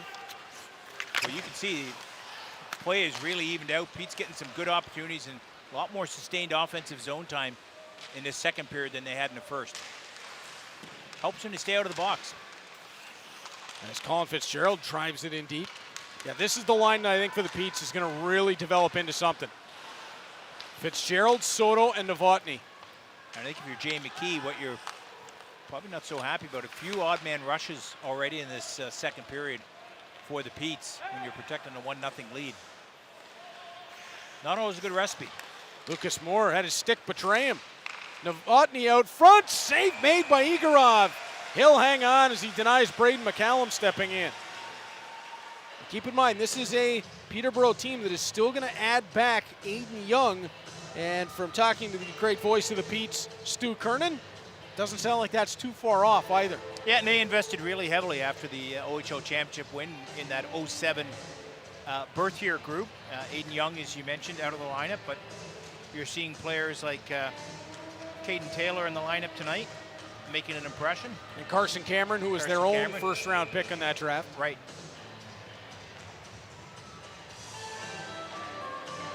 As McCallum, along with McGregor and Taylor onto the ice. Joined by Marintet and Perreault out high. And Perreault is another player with an incredibly high ceiling. Yeah, first-round pick at 2009, and we saw running the first power play unit when they were in here for the home opener for the Bulldogs. Test up ahead for Van Acker's drive. Save made by Johnston as he dove out and turned it away. A little saucer there by Testa to find Van Acker in a good spot. Taylor will poke the puck ahead. Trevetsky kicked it loose, but Taylor was able to get it right back. Taylor off the wall, knocked away from his grasp. That allowed Testa forward, creating a 2-on-1 with O'Brien. Testa off the left, scores! Luca Testa! That's what he can bring. Electrifying speed off the left wing side, then rifles it home, his second of the season. A turnover just inside the Bulldogs' blue line, and it was a 2-on-1 that almost wasn't. Puck was just kind of sticking there a little bit. Testa gets control, and he just drives a straight line, It's got O'Brien as the decoy. Shields well to keep off the trailing Pete's defender. Here you see the puck just kind of sticks, and then Testa picks it up, and this is just A to B, Reed. And Testa, with a good finish, put the Bulldogs up 2-0, 9:22 to go here in the second period. Well, two things that we know about Luca Testa: straight line speed. He's got all kinds of it, and he can rifle a puck. 6'1", 192. 6'1", 190, comma 2. Gotcha. Not 192 pounds. Yeah, Strohak bangs that off glass. Though he may be after a good-sized lunch. Fair enough. Eric Van Acker picked up the assist. He was the Yes. man who settled that puck in the defensive zone. Second point of the night. You saw that play could have gone sideways on our replay, right? 3 Bulldogs forwards all sort of clustered there just in between the 2 sponsor logos, Summerhays and Brimage. And they managed to get control. That puck goes the other way, and the Bulldogs may have found themselves caught in their own zone in a short odd man rush. The sponsors also appreciate the shout out. Yeah, I'm here for them. Strohak fires it to the front. Second chance. Not sure if Igorov or Yudacek got that. And the Pete's had 45 shots last night and a number of posts and crossbars. 5 come close there. Aiden O'Donnell to the top. Yudacek backside. Babin one-timer. Cut around the back of the net. Yudacek. Second of the season for Luca Testa. Babin cuts in off the right. His drive off of a leg. Cooper Dennis collects the puck. Nice feed back to Babin. To the slot for Maholtra's tip. Wide short side. There's room above the circles for the Bulldogs. Pete's just pack it in so tight in the defensive zone. We're a mobile defense with some quick passes, may be able to take advantage there. Babin played that pop fly better than Jaron Duran did. As Strohak up ahead. Well, Miles Straw would have caught that one. Oh, boy. I walked into it. Angle up ahead. Maybe you guys should have gone for him. Well, I'm a huge Jaron Duran fan. It was just he was available. Disappointing. But, you know, Gallagher around the back of the net. Wasn't the Red Sox year anyway. No Roman Anthony. Not going to work. No, that young kid, though, started in game 3. Sure started well. Connolly early. Oh, yeah. Angle off the left point. Save rebound. Ryder Bolton. His first in a Bulldogs uniform. Bolton gets to the slot and hammers it in. Right spot, right time for Ryder Bolton. Bulldogs with good offensive zone pressure. And he did not Duran that shot. Right there, quick, off the stick and in. I handled Duran's name the same way he handled that pop fly, apparently. Oh, jeez. And the Bulldogs, 2 quick goals here to open it up, 3-0. Goals at 2 left and 7:20, 7:30.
A 4th line goal just lifts everybody, right?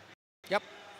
Puts a little smile on everyone's faces. Everyone relaxes a little bit, and they get a little bit of energy from that, right? And this 4th line tonight for the Bulldogs, they've done their job. They've won off it. They've good forecheck, won offensive zone draws. Done all those things that maintain offensive zone time, and that's what you want out of them. And a little bit of a attrition game as well. And we know that the headlines when Ryder Bolton was brought to the Bulldogs, but You're seeing a real advancement as Caden Taylor, sweet feed. Eula just couldn't get control of it on the end. Maybe one pass too many on that rush.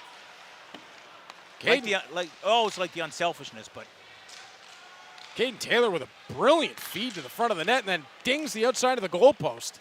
And Taylor just exploded off the turnover into the offensive zone. Strohack down the wall, Taylor off the left side. He is a sharpshooter, and David Egrov had to fight that off with his shoulder. Puck will come all the way down, and Johnston to stop it for Marintet. McCallum battles with Engel, who kept it loose, but not able to get a clean touch on it. O'Brien steps back to take it away from McGregor. O'Brien turns forward. That's Van Acker off the left. Back to Dravetsky through the middle. Backdoor O'Brien tucked it through. Comes loose, and Van Acker scores. A bit of madness around the front of the net. And the Delhi, Ontario is where it landed.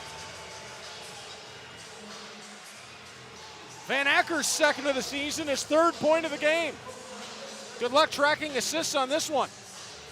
O'Brien just keeps this one alive. The puck eventually comes out to Merrick Van Acker, who slams it into the awning cage. There's all kind of chaos in front of Mason Johnson in the Pete's net. In just a moment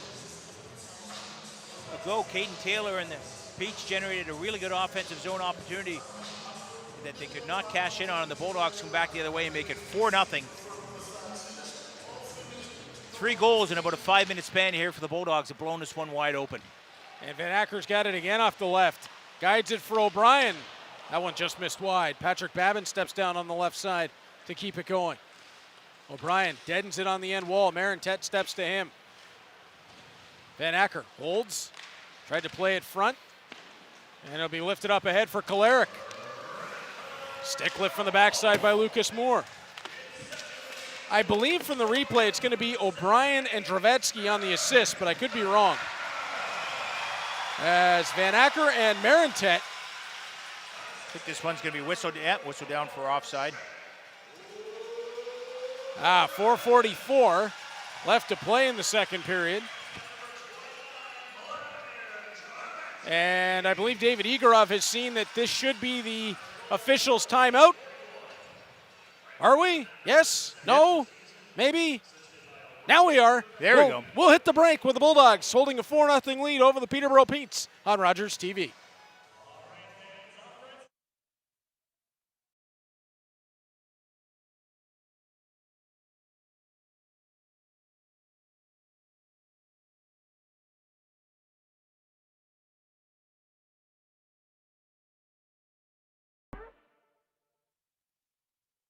You might not love going to the dentist, but you will love coming to Clarence Street Dental. Our mission is to serve families with dentistry they can trust, giving each patient the confidence to own their smile. Get your game faces on with Clarence Street Dental. 20,000 square feet of trampoline fun, featuring North America's largest indoor ropes course, the ultimate warrior course. Grab a bite to eat or drink at the canteen, over 100 arcade games and more. Check us out at thefactorylondon.ca. Back inside the back inside the TD Civic Center as we thank our friends at Waste Connections, bringing you the second period of Brantford Bulldogs hockey this season. Bulldogs not wasting any time in the second period. 3 goals in 4:05. Carson Cameron twisted wide off the end wall to turn this from a 1-0 game to a 4-0 game. Caleb Maholtra tried to drop that back. Leon Kolarek fends it out of the air. O'Donnell got hit by Levac to make the play. Maholtra up the right side. Wanted Cooper Dennis. Carson Cameron fended him away. Puck to the line. Held on by Babin. Maholtra. Backside. Dennis fires. Save made. Rebound. Bouncing puck back through the slot. Moore stepped up on Levac, who saw it coming. Slid out of the way, and now Babin back along for Dennis. Pete's going for a change. Dennis quick ahead. Lane Gallagher. Backhand. Great save by Johnston. Gallagher again feeds it out high. Gedicek at the line, held by Protz. And now it'll be fished high and out. Partridge will challenge Protz back for it. and he'll take it safely, just under 3.5 left in the second. Lane Gallagher like he was shot out of a cannon, and again, freed it up for Parker Holmes, and that was wide. That goal's gone right to the legs of this fourth line, hasn't it, Reed? Sure has. Ryder Bolton for Adam Yudacek. Now to Owen Protz. Back to Yudacek stepping on. Johnston, what a save with the mask. And Lane Gallagher, 17-year-old out of Brooklyn, Ontario, got the first assist of the year on the Ryder Bolton goal. Just great shift for him. You saw the energy, negates an icing, creating opportunities for the Bulldogs. We're up 4-0 here. Shots now 26-14 in favor of Brantford. They were 5-4 at one point, and now they're 12-1. Bulldogs over the last little bit have outshot Peterborough 7-1. How tough is Mason Johnston? Just took that one off the dome. Immediately turned to Jesse Wilmot and just said, yep, I'm fine. They're just built differently, those goalies. Toughness in spades. Adam Yudacek back for the puck up against Soto. Yudacek will win it loose for Ryder Bolton. Fitzgerald ran him out of room. David Egorov sets it out behind the net. Protz for Yudacek. Now on to Bolton. Bolton with the high lob. Parker Holmes trying to bat it out of the air. Next man was Gallagher. It's Holmes again. Holmes just kept on going, and Johnston had to make the save. Like a fullback there, Parker Holmes. Holmes tried it for Bolton. It got all the way back to Yudacek. Now to Protz. That one's off of a leg. And it'll be Colin Fitzgerald to bring it up ahead. Wanted Novotny, just had a little too much loft. And Yudacek will send it forward. Sam McHugh up ahead. McHugh hits the brakes in behind the goal. Tried to feed it for Tashurna and was just outside of his reach. Trevetsky for Banach. Banach down the middle. Out to the left, turned right back on for McHugh, and he dented the end wall. Tashurna for Engel. Nice pass. Engel back for Tashurna, just ahead of him. Tashurna to the middle. Off McHugh's stick. Back for Engel. Now Tashurna right side. Tried it for Trevetsky left. Trevetsky along the line fires, and that one in and out of the glove of Johnston. Adam Banach, right circle for Tashurna, back to Banach. Trevetsky, quick touch for Engel, left side. Trevetsky from the middle of the line, fires. Blocked in front, Tashurna got it down. Did Johnston get that on the way through? I think he might have got a piece of it, Reed. Wow. Trevetsky, right point, fires. That hit Banach in the back. One-way traffic here, isn't it? Ever since the Bulldogs got that goal to go up 2-0, it's being on the front foot throughout the rest of the second period. Banach, those quick strides back over the line on the right side. To the right corner, around the back to McHugh. Feeds the line, Engel. Twist to his backhand. On to McHugh. His drive, blocked by Jens Eula. Eula up the wall. Quickly handled by Engel. Banach out front. It'll come all the way back to Engel off the left. Johnston got a piece of that on the way. Tashurna tries to get hold of it. Engel kept it onside. 34 seconds in the period. Engel's shot deflected aside. Trevetsky keeps it moving. Novotny just wants to get that out, and he will. And does he have the weight on it to avoid the icing? He does. Yep, Pete's getting the change in as well, much needed. Lane Gallagher up ahead. And that play would have been offside. Now is offside. And the faceoff's going to come down to the Bulldog zone with 13.6 left in the second period. Faceoff will come where the pass originated.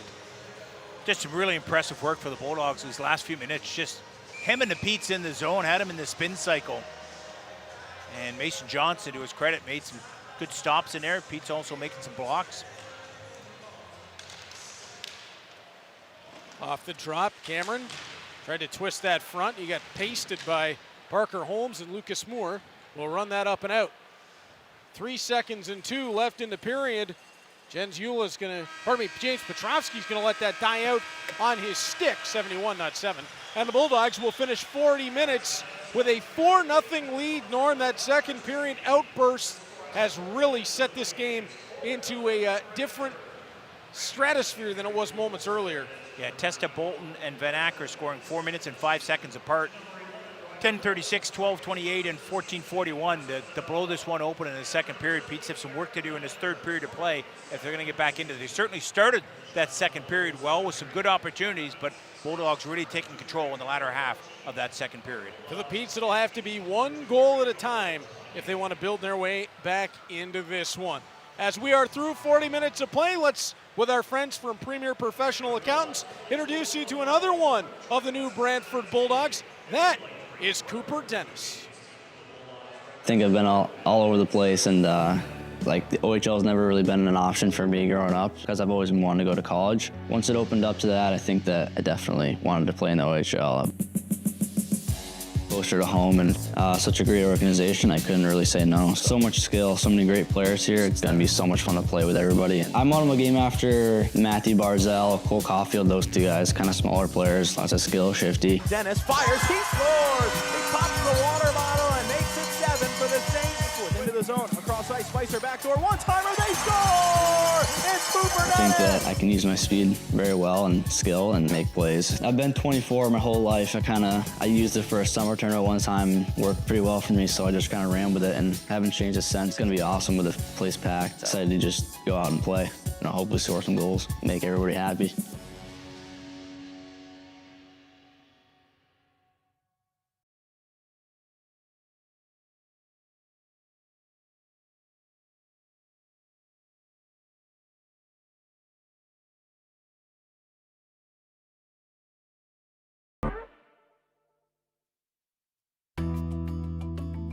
Hi, I'm Dave Carroll. Every Thursday at 8 p.m. right here on Rogers TV, we have a brand new show called About Brant with Dave Carroll. We're going to be talking about Brant and the different areas of the community that makes Brantford, Brant County Six Nations tick. We're going to be talking with people from all sorts of different areas and helping us understand the community we have better. Every Thursday, 8 p.m., About Brant with Dave Carroll right here on Rogers TV. Hello, be sure to join me on Mondays at 8 p.m. here on Rogers TV for Lions TV Bingo. And starting this summer, we're going to have a new kind of card. So remember, new cards for the same great game every Monday, Lions TV Bingo. Hi, I'm Mike Farwell, and I'd like to invite you into this studio every weekday from 9 until 1 for a show that I think you're going to like. It's called The Mike Farwell Show, and it deals with the issues of the day. Local, provincial, national, even international. You'll hear from the newsmakers, and you'll get the chance to make news yourself when you call in and share your opinion. If you want to know what's going on in your community, The Mike Farwell Show is the place to find out. Mondays at 6 p.m., we're bringing an exciting new show to you, Inside Brant with Armanda. You can look forward to it to find out what's going on in Brant County. And we will have all kinds of local artisans and tons of stuff that your family can enjoy. So if it's happening here in Brant County, you can be sure to see it here, 6 p.m. every Monday on Inside Brant.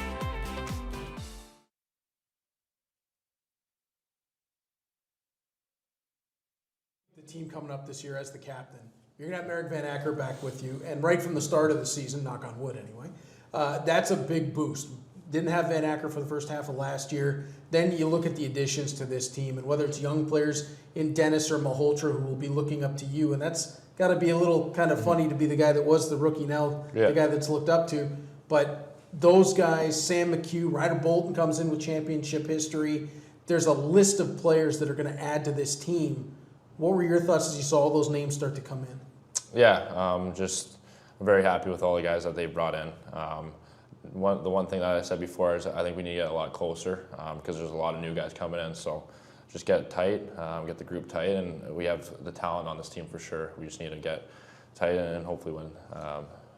Without giving away any inside secrets, you've been around the team a couple of years. You know how to bring players together. What are you going to do as captain to kind of bring the guys a little bit closer? Yeah, well, last year we did a lot of team fires. I felt like that was a big thing. Just hung around the fire, just talked, listened to music and stuff, played a few games. So I think that was fun last year, a few barbecues. So hopefully we can do some of that this year. Do you get the guys out on fishing trips that you're leading at all as a guide? A few guys will fish, but a lot of guys don't like it. Yeah. Training camp this season, very competitive. Yeah. Not a ton of roster spots available, you would think. A lot of guys pushing and pressing. You got out into a couple of skates. What were your thoughts in the intensity and the talent level at camp this year? Yeah, everyone wants to play here. Everyone wants to make an impact for this team, and it's cool to see. Today there's a lot of intensity out there, a lot of goals. So, yeah, everyone wants a spot, and I like to see that. You mentioned earlier fell short the last couple of years. And last year, obviously, losing Nick Lardis to an injury in the second round made a big impact in this team's playoff fortunes. What do you have to do as captain this year to help move the team that next step? Because it felt like knocking right on the door. Coaching staff is back, leadership group, a lot of it is still here with yourself. Lucas Moore is still here. Marek Van Acker is still here. What do you have to do to help move this team to the next level? I feel like we need to be confident in our abilities and just go out every night knowing we're the best team, and just if we're in a slump, just having meetings and stuff, and just getting everything back to normal, and just having confidence in our abilities. So I think we can do something special. 162 points in your OHL career to this date. The funny thing was, Logan Morrison, when he was setting the records for the Bulldogs, looked at me and said, "It's great that I have him, but Patrick Thomas is going to break him." Patty broke him last year. Yeah. The day after Patty broke him, I interviewed him, and he said, "Yeah, but they're only going to last until Jake takes them." Again, it's not something that's going to be in the front of your mind as you're looking for a championship, but how cool is that Patrick Thomas, after he breaks the team scoring record, say, "Yeah, but it's not going to last long because 44 is going to take it"? Yeah, that would be a huge honor if I got to break that this year. It's not something I'm really focused on. I just want to produce for the team and stuff. But yeah, it'd be a huge honor, and hopefully I can do it. Unfinished business in the playoffs. You talk about the team being closer, the team producing. What do you guys have to do in the playoffs to take it to the next level? Is it just 1 through 20, everybody rowing the boat? Is that going to be what takes it to the next level? Yeah, I think everyone just needs to play their role. We need everyone in the playoffs. We're not going to get it done with 5 guys, so everyone just needs to stick to their roles and just be a good group overall and be close. So, yeah, we'll see. Your head coach, Shane McKee's a noted leader through his playing career. What did he say to you about taking the C? I haven't really talked to him much recently, but yeah, just be a role model for the younger guys, be someone to look up to, just introduce yourself to them and just make them feel at home and make them feel comfortable. So that's kind of what he said to me. Asked this to Patty last year about guys we need to look for coming up. As you look as the captain, who's that next guy that's coming behind you that's pushing for your spot? Like as a captain? As a captain or as a point leader of the team? I like Freeman's game. I think he's a good player, and I think also Malhotra is a really good, smart player and a very good kid. So we'll see what happens next few years. It's going to be a lot of fun. Jake, this team wants to win an OHL championship. They want another shot at the Memorial Cup. It'll be out west this year, not too far from being in Seattle. Would that be a little bit of extra motivation to go out to the Northwest and try to win a Memorial Cup, knowing that the Kraken will be watching closely? Yeah, that would be pretty cool. It's in Kelowna, so it'll be pretty scenic out there. It'll be pretty sick to go. And yeah, hopefully we can get there in June. Jake, I've got to call you from the time you come into the league. Met you as a 16-year-old when you were drafted. Yeah. I couldn't think of somebody better to carry on the tradition of the captaincy with the Bulldogs. Congratulations on it, and I look forward to calling many, many more games with you leading the way. All right, thank you. Thank you for having me. You got it. It's been another edition of the official podcast of the Brantford Bulldogs, benched as we open up 25-26 with the captain, Jake O'Brien.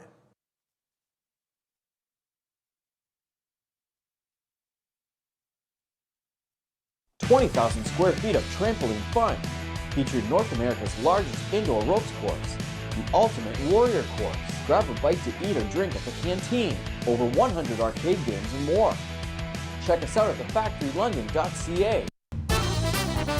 Oh, folks, Not Tonight with Giovanni Petiti has killer monologues. Great local guests who have too much talent for national late night, and this show's got high energy. Bills. It's the show TV critics are saying is just like Late Night with Jimmy Fallon, if you ordered it on Temu. So join me Sundays at 9 p.m. on Rogers TV. Hey, I've seen your social calendar. What else do you got to do, huh?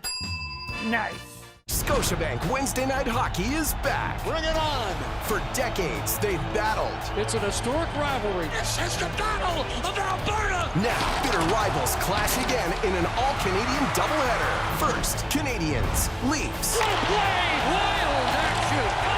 Scores. Then, Flames, Oilers. A huge hit, and there it is. Spectacular. Scotiabank Wednesday Night Hockey. Watch on Sportsnet. Stream on... Join me on Mondays at 8 p.m. here on Rogers TV for Lions TV Bingo. And starting this summer, we're going to have a new kind of card. So remember, new cards for the same great game every Monday, Lions TV Bingo.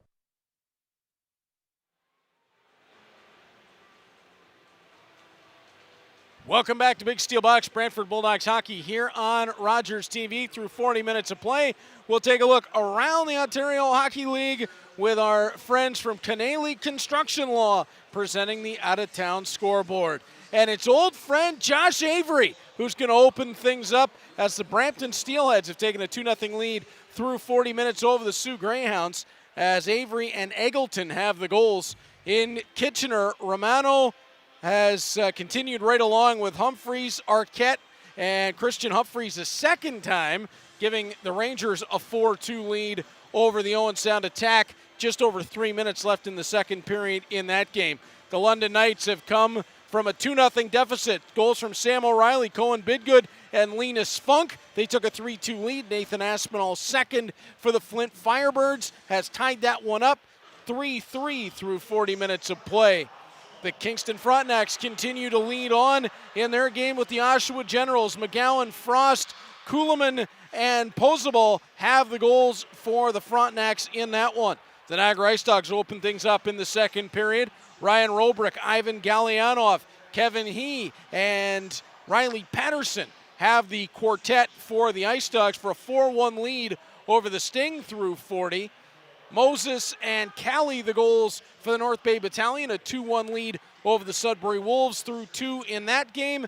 And the Guelph Storm and Saginaw Spirit have exchanged a pair of goals in that game. Sema and Klepov have responded to 2 early ones from the Guelph Storm in the second period, 2-2 through 40 in that game. 3 goals in just over 4 minutes for the Bulldogs in the second period as Janacek, Testa, Bolton, and Van Acker have hit the scoreboard. 4-0 for Brantford through 40. You're watching on Rogers TV. Kitchener's perfect music mix is on Chime 96.7. So every song is someone's favorite song. On Chime 96.7. She got it! Unbelievable! It's in Coco-Mania in Montreal. No obstacle too big for the 18-year-olds. Vicky, a champion at home. Dreams do come true.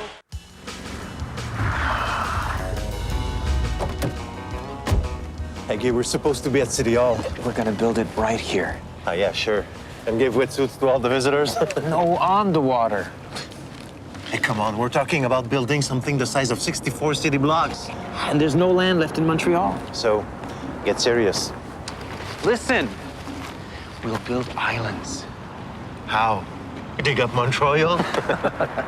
They're digging a subway, remember? You take it from there, and you put it here. 12 months and 25 million tons of fill later, St. Helens Island was reshaped and Ile Notre Dame was created. Come on, we don't want to keep Mayor Drapa waiting, do we? Montreal's Expo 67. It would prove to be the most successful World's Fair of the 20th century. Hi, I'm Dave Carroll. Every Thursday at 8 p.m. right here on Rogers TV, we have a brand new show called About Brant with Dave Carroll. We're going to be talking about Brant and the different areas of the community that makes Brantford, Brant County's Six Nations tick.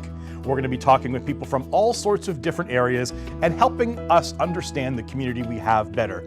Every Thursday, 8 p.m., About Brant with Dave Carroll right here on Rogers TV.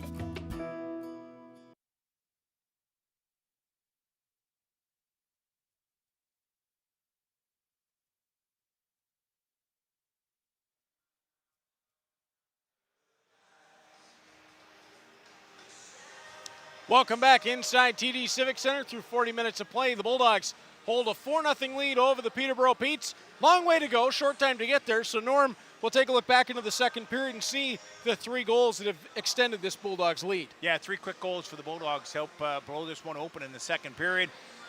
First one's going to come here. Luca Testa, like he's shot out of a cannon, just straight line rush. Beats Mason Johnson. That made it 2-0. And then cue the fans. Edison Engel's shot stopped, and Ryder Bolton, the man on the doorstep in this place, exploded.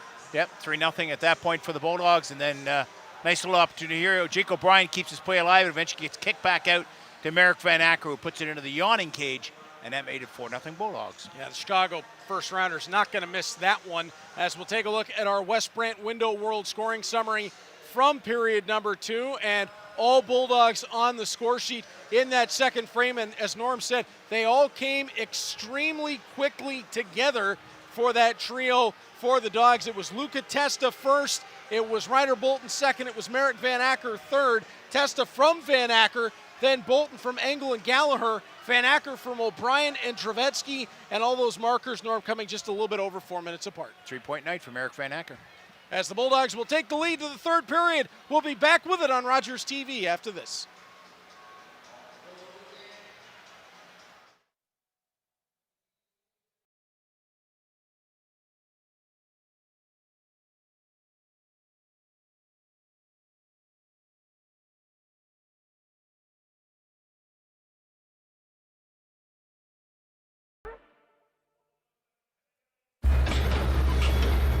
This is a brain in urgent need of mental health care. But because 3 out of every 4 Indigenous people experience racism in healthcare, she may not get the help she needs.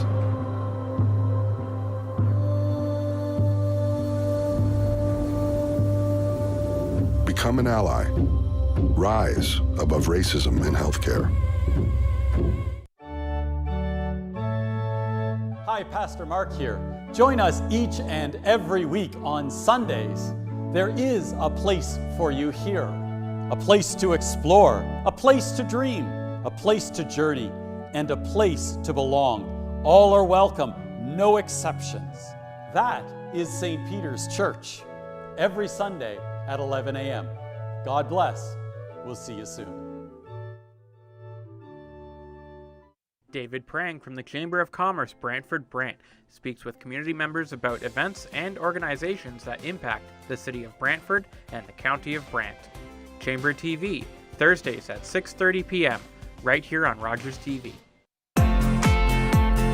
Mondays at 6 p.m., we're bringing an exciting new show to you, Inside Brant with Armanda. You can look forward to it to find out what's going on in Brant County. And we will have all kinds of local artisans and tons of stuff that your family can enjoy. So if it's happening here in Brant County, you can be sure to see it here, 6 p.m. every Monday on Inside Brant. Welcome back inside the Brantford Civic Center, underway here in period 3 as the Bulldogs holding a 4-0 lead over the Peterborough Petes. Colin Fitzgerald's shot rattles off back glass. Sam McHugh trying to get a hold of the puck. Prot's looking to dig it out of the pile. Kolarek over to it. And Yudacek will flip that to the line and out. Look behind the numbers for the Bulldogs. Adam Yudacek, hold that thought for a second. Janzula lost his footing as he tried to hit the brakes away from Protz. Protz didn't have the puck follow him initially. Tashurna will help him get it out. Adam Yudacek leading all Bulldogs with 5 shots on goal through 40 minutes of play. Edison Engel had 4, showing how the Bulldogs generating some offense from the back end. Those point shots are there for the Brantford Bulldogs. Yeah, you made note in the second period, Norm, with the Petes bringing the defense down and the forwards down in front of the goal, really trying to protect home base. That a lot of the options are high for the Bulldogs, and that's... Yeah, all 5 skaters at times are below the circles for the Petes defensively. Yeah, it's going to be music to the ears of guys like Engel and Yudacek and Trevetsky, who just love to hammer the puck. It takes a lot of commitment to block those shots. It sure does. Merrick Van Acker up over the line on the left side, away from one. Van Acker pulls in the slot. Tried to feed it through for Testa. deflected away. O'Brien over top of it. Braden McCallum hits the brakes in the right wing corner. O'Brien stacked that up. Puck will come all the way to the top. There's Engel. Engel tried it for Van Acker. Novotny caught it, but did with the open palm. That allowed Dravensky to step down, and Novotny is really stinging right now. Dravensky takes on 2. He'll poke that back to the right point. Novotny over to get it all the way out and down. We've all done that. It's just natural instinct, and the problem is as soon as you open your hand and it hits, oh, does it hurt. There is 0 padding in the palm.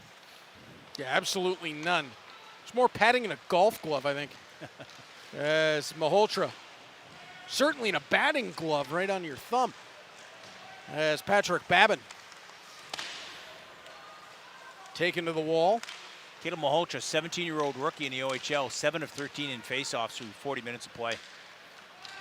Cooper Dennis playing center field is the only man back and is able to do so effectively until the return of Lucas Moore and Patrick Babin, but the Bulldogs net comes off. 17:02 to play in the third. Shots, faceoffs even so far in 1919. Bulldogs out shooting the Petes 28-14. The advantage, 1 point, the shots were 5-4 in that second period in favor of Brantford. They ended up 15-6. So the scoreboard and the stats, shots on goal, reflecting the Bulldogs' edge in play over that second period, particularly in the back half. Puck kicked aside by David Igorov. Partridge will send it around the back of the net. Cameron steps down. Deflected around back once more. Puck popped up, and David Igorov will catch and hang on with 16:47 left in the third period. Yeah, we talked about Pete's and how they set up the defensive zone, but certainly not unusual to see teams sort of sinking back deeper, really blocking those shooting and passing lanes and really kind of packing in to protect home plate, as you said. It's just when you get possession of the puck, you got to move quickly to present options.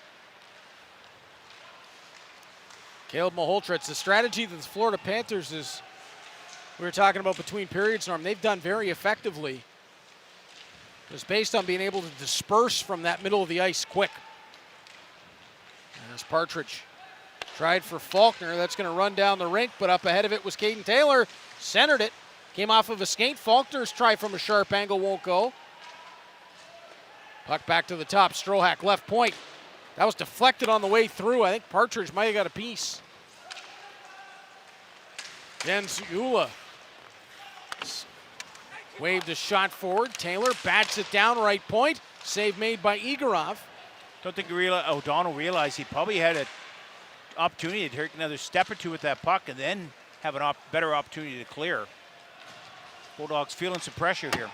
Malhotra got it cleared out, but Fitzgerald tips it right back in. Protz lost his stick in contact. Ryder Bolton will jam it off the wall and out. Parker Holmes tosses into the offensive zone. Eula, very smooth, just brings that down to play it on forward. Yedicek trying to turn it back the other way. Soto, smart move, left it to be able to tag up. And that'll allow pressure. Kolarek from the end wall, trapped by Adam Yedicek. Fitzgerald kept that moving around the back as Soto was pinned up by Protz. Puck waved through the crowd, and Marintet returns to neutral ice. Played it in behind his partner, Perreault. Soto has to return. Fitzgerald sends it off the kick plate. Kolarek there. Trying to step through the pile was Yedicek. It doesn't come out. Soto low for Kolarek. Sharp angle saved by Igorov. Igorov just holding his ground there to keep that puck out. Short side opportunity by Kolarek. Ryder Bolton chugs it forward. He'll send it around the end wall. Testa tried to send it in deep, and it got waved on by. Now McCallum brings it forward. Carson Cameron tries. That one was sent aside by Igorov, and he'll be there to take on the Petrovsky shot, and I believe that's Braden McCallum making friends out front of the Bulldogs net. You have to think when you look around the Ontario Hockey League at the goaltending situation, the Bulldogs might have one of the better ones with a couple of 2006 born goaltenders in Ryerson Leanders and David Egeroff, who split time for the good chunk of last season before Leanders was eventually given the starter's mantle sort of as a last third of the season or so. But Egeroff's played well tonight, made the saves he's had to make. He's looked comfortable in there so far.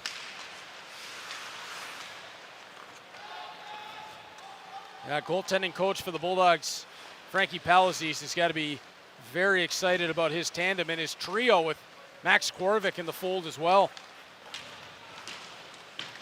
The goaltending pipeline for the Bulldogs is a rich one. As Edison Engel. Yeah, not so long ago, right? Like maybe 2 or 3 years ago, we didn't really get that feeling. The Bulldogs' depth chart was a little thinner in the crease, and it's certainly much deeper now. Absolutely. The score stays 4-0 for the Bulldogs. You're watching Big Steel Box Brantford Bulldogs hockey on Rogers TV.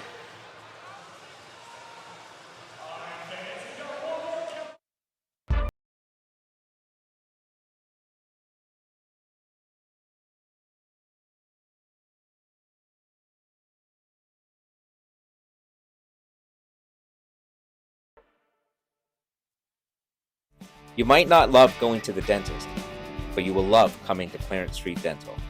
Our mission is to serve families with dentistry they can trust, giving each patient the confidence to own their smile. Get your game faces on with Clarence Street Dental. 20,000 square feet of trampoline fun, featured North America's largest indoor ropes course, the ultimate warrior course.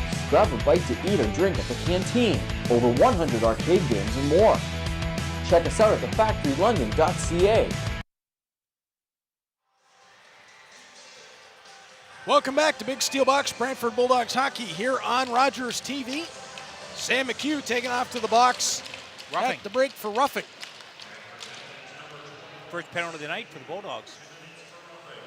Ooh, I tried to take a swig of water and it almost ended poorly. As I Petrowski. thought my services would be called upon again. Yeah, the emergency situation is Novotny off the right side. Great move. Send it across the front. Caden Taylor on for Kolarek. It falls to Novotny. And Novotny, it looked like his stick broke, but it just didn't get contact. Now Malhotra head on the 2-on-1. Saved by Johnston. Johnston just stood his ground there on that short-handed 2-on-1 with Malhotra and Dennis. Still trying to figure out what happened to Novotny's stick. The puck just seemed like it rolled right through it. Yeah, kind of like it turned into a noodle, a pool noodle or something. That's what it looked like from up here. Pro on the drop for Lutz. Giannis Lutz over the line. Puck was swept away by Gallagher and knocked ahead. Malhotra working at Perot. Early in the season, Pete's 5 for 26 thus far on the power play. That's a percentage of 19.0. Bulldogs PK 90.9%. Allowed 1 power play goal and 11 shorthanded opportunities. Yeah, that was in Kitchener on opening night. Right. As Perot for Lutz. Back to Perot along the line. Giannis Lutz fires, blocked by Gallagher. And it's Jake O'Brien for it, and Gallagher joining him. Could be 2-on-1. O'Brien delays, waits, to his backhand. Oh, he just rolls it in.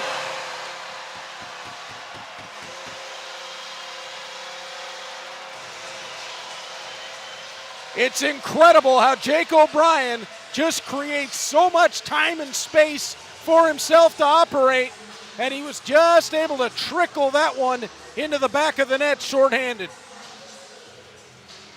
Patience to the max for Jake O'Brien on an opportunity. It starts as a 2-on-1, turns into a 2-on-2 as he slow hands it and just rolls this one in by Mason Johnson on the shorthanded goal, and Lane Gallagher just kind of watches it roll by him and into the net.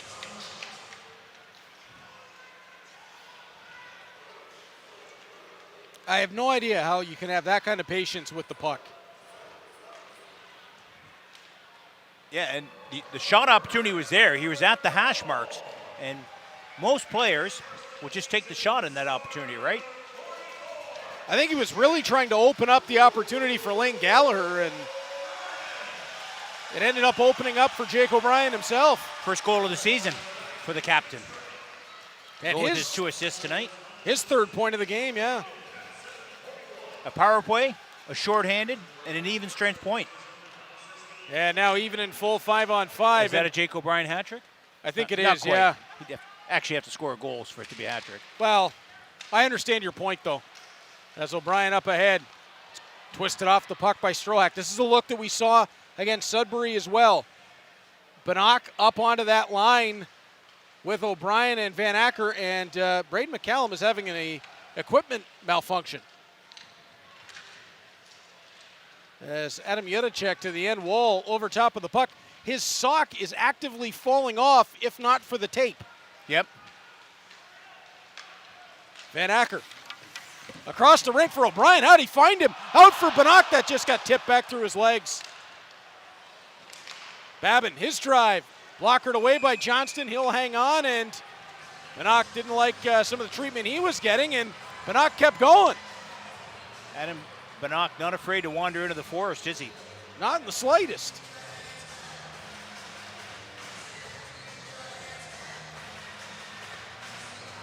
Jake O'Brien and Merrick Van Acker in the neighborhood as well. That was not a physical confrontation that Banach would have been in the favored position of. Petrovsky goes 6'3", 190. Banach goes 5'8", 163, and Banach was, I think he surprised Petrovsky. They're both going to go for roughing. A little 4-on-4. Maybe another opportunity, another situation point possibility for Jake O'Brien, right? He's got the power play, the even strength, short-handed. 4-on-4 could be another. But it's not going to be him to start out here. It looks like it's going to be Lane Gallagher and Aiden O'Donnell, a couple 17-year-olds. Yeah, Gallagher gets the draw to Babin. Blocked by Kolarek. O'Donnell comes flying through to try to loosen up that puck. Jens Eula, who loves to have the opportunity to get open ice. And he'll take it again off the left wing side, met by Babin. Bulldogs playing one of the early season favorites and one of the early season hot starters in the Windsor Spitfires here tomorrow night. So you wonder whether they may try to conserve a little bit here at 10:24 to go in the third period and up 5-0. And, whoa, loose puck, and Jens Eula will hop onto it to hammer it in. How often we see that, right? Read 4-on-4 situation, defenseman comes in and is not picked up. And then he breaks the shutout bid with 10:18 to go. Eula's first of the season. He just got lost in the traffic. Yeah, again, this 4-on-4, you don't necessarily account for that defenseman, right? He just goes to the net, starts his play, the offensive set, and just follows it on through off the big rebound by Igorov, who just couldn't seem to corral that initial shot. Gets the Petes on the board, 10:18 to go. This being junior hockey, Reed, I should know by now, never take anything for granted. Correct. This is going to be icing as Trevetsky will be the first man back. You mentioned the game tomorrow at the Windsor Spitfires, Norman. Like the Bulldogs, Windsor appears to have everybody back that they're going to be getting from the NHL/AHL level. Ilya Protas was sent to the Hershey Bears today. But Liam Greentree, AJ Spellacy, Jack Nesbitt, all back in the fold in Windsor. And Windsor off to a 6-0 start, outscoring their opponents 29-4 thus far. And only allowed 9 shots on goal last night. Yeah, playing the Niagara Ice Dogs, and the Ice Dogs had 4 power plays in that game. Lutz turns high, wanted Strohack. Lutz had it freed up by Engel. Cooper Dennis will turn. Engel drives the middle. Plays on to Trevetsky, right side. It was a bullet that went high. Started the rush the other way. Caleb Maholtra knocked that loose and collects himself. Maholtra away from Lutz. Wide on Levac, working at Eula. Eula got the block. Maholtra tried to pull the puck loose. Trevetsky followed him. And now to be played up the wall by Levac. Carson Cameron skate the stick. Levac over the line, and Engel just appeared in the right spot. 2-on-1. Dennis and Maholtra if they hurry. McCallum able to get back. Maholtra through the middle. Engel! Oh, what a finish! The first in the OHL career of Edison Engel. And it's OH. Oh, my goodness. We saw Adam Banach go between the legs for his first OHL goal on a shorthanded opportunity.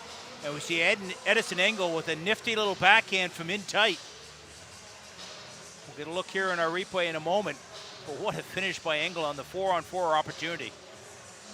A little crisscross there by Dennis and Malhotra. And Engel just kind of slides up the middle unprotected. What a finish. Don't let that stone face of Ryan Kourbauer fool you. I think he's pretty impressed by that. He just started smiling. Yep. Owen Protz, Bulldogs assistant coach. tosses forward for Luca Testa. That one went on wide. And a couple former head coaches, OHL head coaches on this bench, and Vince Lays and Ryan Kourbauer. Backside, Adam Yedicek steps in at Johnston. He might have got a piece of that on the way by.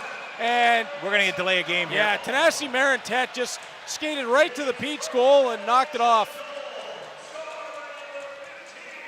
Odd decision. I'm not sure, Norm. There was no hiding that one. No, and we've seen it in situations where there's maybe a flurry around the net, but the Bulldogs just had possession and were just circling back to set up, and Marintet just pushed the net off. Engel from Malhotra and Dennis.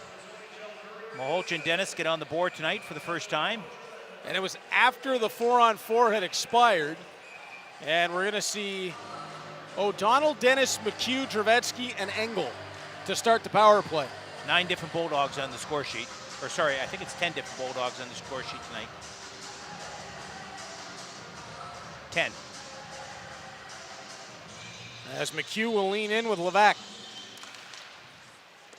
Petrosky. Jamie Key giving his second unit a run out here with 8:42 to go.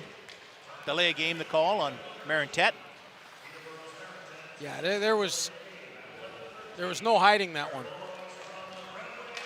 As McHugh forward, wanted Dennis. It'll be swept back outside the line. Edison Engel. And I think as a fan, you look here early in the season and I'll hold that thought for a second. McHugh for Dennis to Engel stepping down. Healed a shot attempt. A second. Engel flattens it out for D partner Dravetsky. Just got a little bit too far out ahead. Dennis from the left side. Dravetsky, middle of the line. Back for Dennis's one-timer. End up shooting that off of Aidan O'Donnell's shin. Winged Aidan O'Donnell. O'Donnell looks all right. Sniper moment. Hit him on the shin pad, I believe. McCallum brought that puck all the way to the front of the net. He and Dravetsky were having a bit of a merry-go-round. Got the sock fixed. He did, yeah. I was just going to say, Velcro maybe.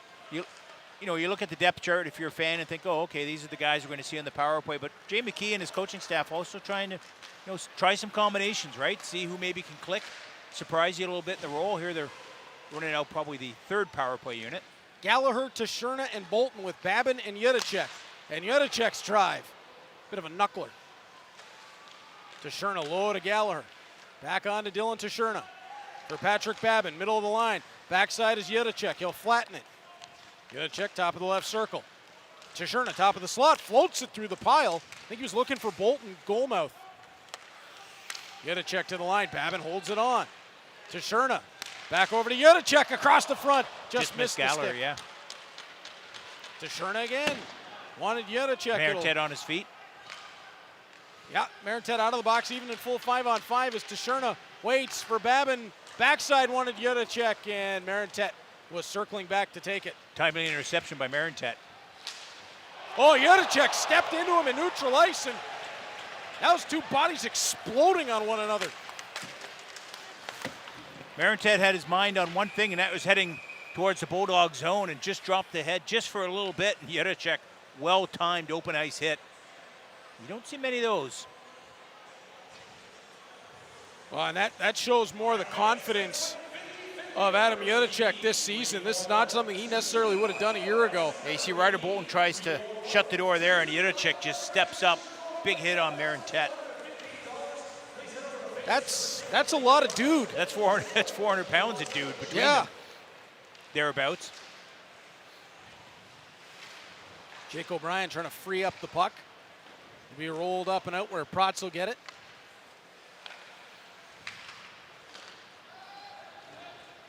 400 pounds of dude colliding at that speed. It's centrifugal force. It's like, what is that super collider they've got in Europe? Banach trying it from the slot. Novotny will be able to take that aside. He's got Kolarek breaking with him. Novotny, little stutter step out wide. Puck comes around the back of the net. Seeing some glimpses in Novotny, aren't we? And as you talked about, it's going to take some time for him to continue to get comfortable here on the North American ice and playing this game, but certainly a bright talent for Peterborough. Adam Banach, backside Jake O'Brien, save made by Johnston. Yeah, Novotny's going to be a high pick in the 2026 NHL entry draft. We're seeing a bunch of them tonight. Novotny, Fitzgerald, Trevetsky, Malhotra. 5:23 left to play in the third period. Bulldogs holding a 6-1 lead on the Peterborough Petes. You're watching Big Steel Box Brantford Bulldogs hockey on Rogers TV.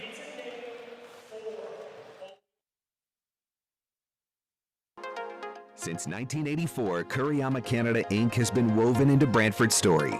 We are leaders in manufacturing thermoplastic hose and tubing. Kuriyama Canada, shaping industries, supporting communities. Across the nation, the Canadian Hockey League is known for investing in moments like this. But did you know we're also investing in this and this? While you're probably used to seeing us here, we're also here and here. Through the CHL Scholarship Program, clubs award nearly $10 million each year, helping thousands of former players continue their education. So while you're seeing this, we're also doing this. The CHL, developing tomorrow's leaders.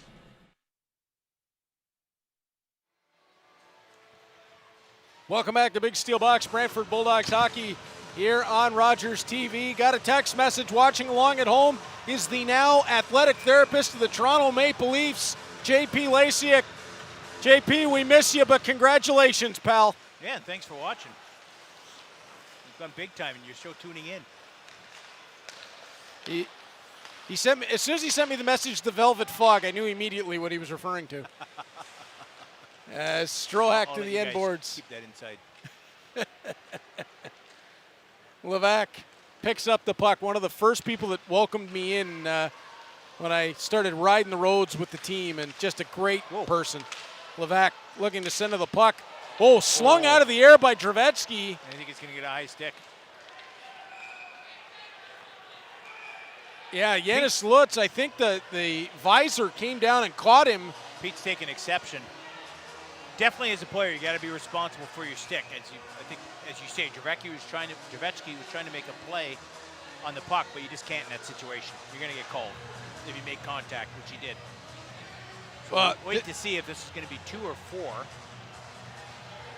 Yeah, this is going to be an interesting conversation here, because I don't actually think they were calling the penalty. They were signaling that the puck was played out of the air with a high stick, and now Jesse Wilmot and Pat Myers are. Yeah, good to see the officials in this situation, right? Yeah, they've huddle sorted out. Called over one of the linesmen. Yep, Pete's will be looking for a call, and Lutz heading down with the athletic therapist. And it looks like they're going to take a look at this one as well on the iPad.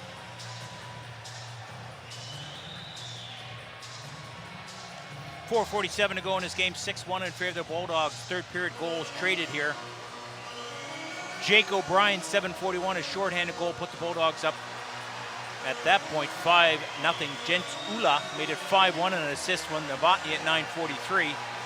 Novotny's third point of the year, and then Engel, 4-4 goal at 10:51 from Malhotra and Dennis. The Ula goal was just 4-4 as well. That was an eventful 4-4. Extremely. Couple goals. Right now it's listed as a 4-minute penalty in the building. Right. So we're going to take a look here on the TD replay. And you to see the left Trevetsky, of your screen, yep. Yeah. Now, Trevetsky got the puck, but in this case, I don't believe that makes any difference, because the puck is played out of the air in a high sticking position. The stick is too high. Right. And he makes contact with Yanis Lutz. Hence the high sticking. Exactly. Because the stick was too high. But the 4-minute penalty I don't know. I've not seen this situation before. So the stick doesn't make contact with the face of Lutz. It makes contact with his helmet. Does the stick contacting the helmet causing the visor to create injury? Does that count the same as a stick coming up and causing a cut? Yeah, 29 there, swinging, hitting Lutz. I think you got to go with a 4 here, right? Yep. I think that'll likely be where they land. Just a second power play of the night for the Petes. Bulldogs are 1 for 4 at the man advantage.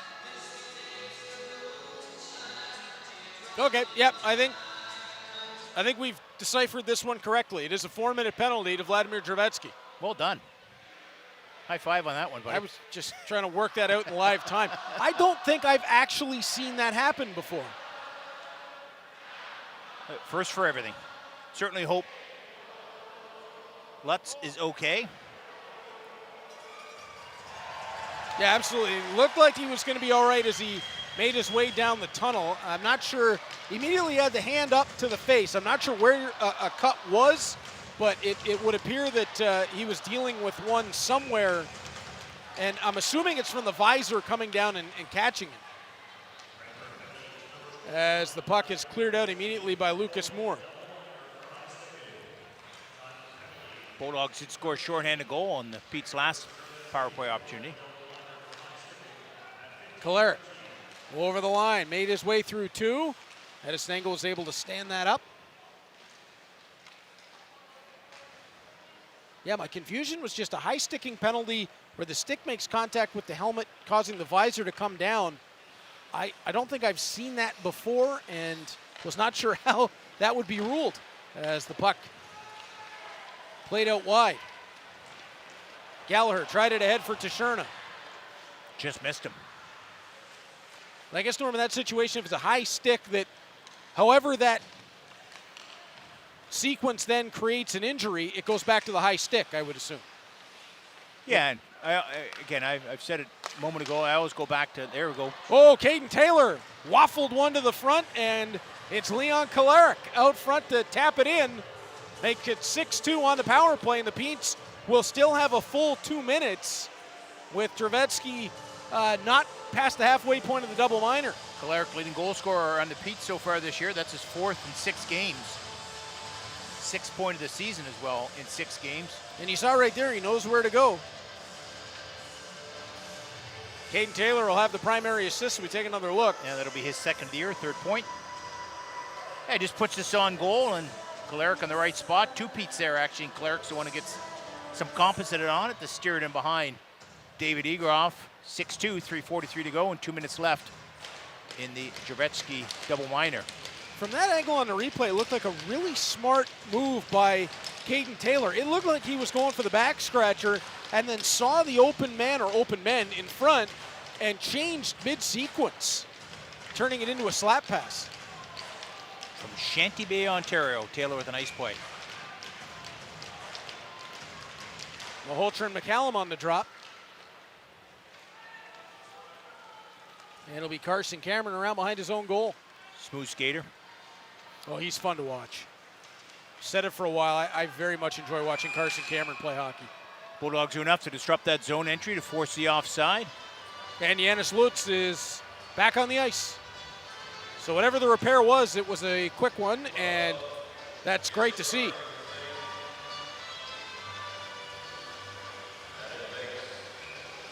Yeah, absolutely. Shots 9-5 in favor of the Petes in this 3rd period. Bulldogs have played, certainly looked to play defensively first. I very much hope that wasn't a tooth thing. That just, yay. I've seen that in beer league. A guy's visor come down, a half visor come down on a hit and knock a tooth out. As Caleb Malhotra plays it back for Owen Protz and sends it all the way down the rink. I've had too much go wrong there. I just... yeah, I know. I'm a cage guy. Oh, yeah. Soto up ahead. Levac sends it in deep. Lucas Moore twists it. McCallum kept it alive. Lutz to the top. Cameron drive. Saved by Igorov. Bouncing puck. Fended off by Lucas Moore. He batted it away from being into the open side. O'Donnell and Parker Holmes getting some PK time. Lutz fakes, takes, scores! Yanis Lutz. I think that went in off Holmes. And the goalpost as well. I think it might have hit Holmes' leg. He's trying to block that shot in front. We'll maybe get a better look on the replay, but first look and the reaction of Parker Holmes on that as well. A couple power play goals here late in the third. And Lutz, who scored his first career OHL goal in this building, gets his second. Similar kind of play, if I recall. Yeah, I think you're going to see that. That's the first opportunity that stayed out. Yeah, Lucas Moore kept that from going in, and then... Watch 53 Holmes in the cage. I think it might have just gone off his knee. Could be wrong. So from a 5-goal spread to a 3-goal spread very quickly. Yep, 2:32 to go. You never say never. Well, we've seen stranger happen in the Ontario Hockey League. Yeah, the game last year, wasn't it, Sue? Like back-to-back shorthanded goals? Correct. Get back into it on the same penalty? Yep. Edison Engel. Left side, Merrick Van Acker. Tosses rink wide. Adam Banach will chase after it. Soto, one of the assists on that. That's, I believe, his 6th point of the year. Banach freed up the puck, but Jake O'Brien was held off by Graydon Strohack. O'Brien was still involved behind the play. Vladimir Dravetsky, what a feed up ahead to Merrick Van Acker. That was confident. Van Acker trying to turn Jens Eula. They'll go to the end wall together. Banach picks the puck out of the pile. Banach feeds it back to Edison Engel. Over to Vladimir Dravetsky. Dravetsky low to Banach. To the top angle. Backdoor. Van Acker. Great save by Johnston. 3 whacks for $1 there for Van Acker trying to shovel that puck in, but Johnson just holding the line. Icing Bulldogs in an offensive zone draw with 1:29 to go. What a stop as Mason Johnston extended to keep it out.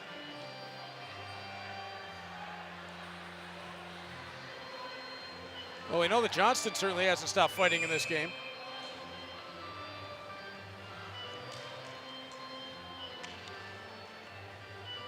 As Luca Testa will lean in for the drop, flanked by Sam McHugh and Ryder Bolton. Johnson got into 5 games last year with the Petes. First start of the year here, and he's made some solid saves, as we just saw a moment ago. If memory serves me correctly, one of those 5 was against the Bulldogs at the Memorial Center in Peterborough.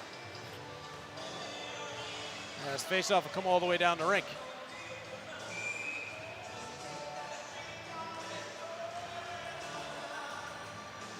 Testa and Partridge, who's directing traffic.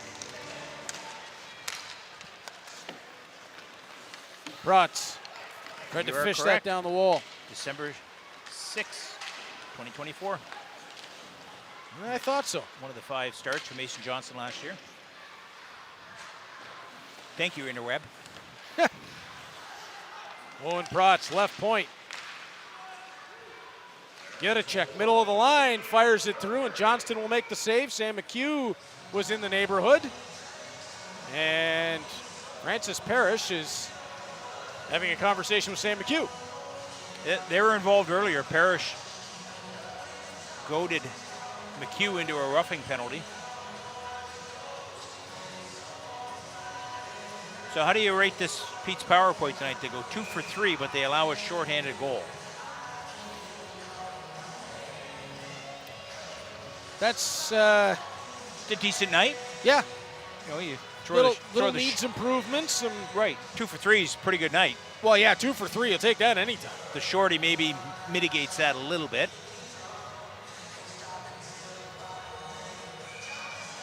Sam McHugh was not happy with somebody. As Gallagher and McGregor on the faceoff.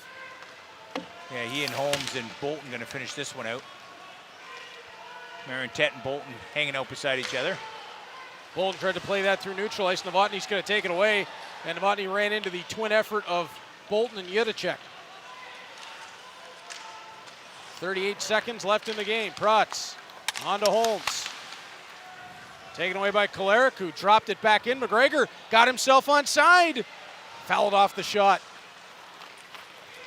Bulldogs going with the goal line offense here with Yurachek and Protz on defense with Holmes and Bolton up front. Strohack will bring it all the way around. Double tight ends. You don't see that set as much anymore. As Novotny steps high. Stripped of it by Parker Holmes, and Holmes will send it around the end wall and all the way down the rink. 2 seconds and 1, and that's going to do it. The Brantford Bulldogs keep it rolling on home ice. 6-3 victory over the Peterborough Petes. Bulldogs gather around David Egroff to celebrate a 6-3 win here on home ice. 3rd straight win for the Bulldogs here at the TD Civic Center. 3 games, 3 home ice games. They have scored 18 goals and allowed 6. And the Windsor Spitfires will come in here tomorrow night, but we end up with shots 36-24 in favor of the Brantford Bulldogs. And an all-around balanced effort. 1 in the first, 3 in the second, 2 in the third. Really took control of this game in the second period with that outburst of 3 goals in 4:05, and then kind of salted it away here in the third before just letting off the gas a little bit. The Jurvetski double-minder leading to 2 power play goals by Peterborough. And as has been mentioned before, as Adam Novotny is going to come back onto the ice to see his checkmates, pun intended, Vladimir Jurvetski and Adam Yurachek, they're all going to be together shortly at the World Junior Hockey Championship. Yep, having a bit of a conversation. Yeah, the officials were getting a little bit too tight on that one. I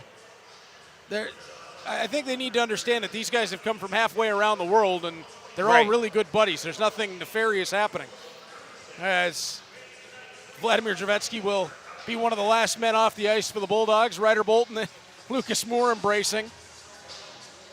And Norm, attention will turn to tomorrow against the Windsor Spitfires. Yeah, early season test for the Brantford Bulldogs, certainly coming against a team that has won 6 straight so far to open the season, and really seem to be a well-balanced hockey team from top to bottom. So will be certainly a tough test. I know you and Troy will have that one tomorrow here on Rogers TV and wherever else you can find it. Yes, we'll take a look at the Currama Canada 3 stars of the hockey game, starting with 3rd star, OH Edison Engel. The Buckeyes commit his first goal in the OHL and an assist on the night. +3 in the night as well, and as nice a goal as you'll see scored by Engel.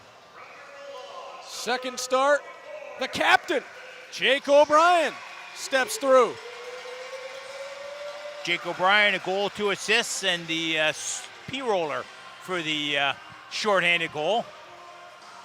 The play where he was desperately trying to set up Lane Gallagher and ended up just rolling it in. And with O'Brien too, that means the Delhi, Ontario will take the bow as the 1st star.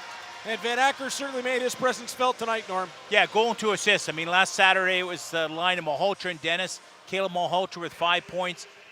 Cooper Dennis with 4 points. And then, O'Brien and Van Acker just had a point each, but they didn't need to.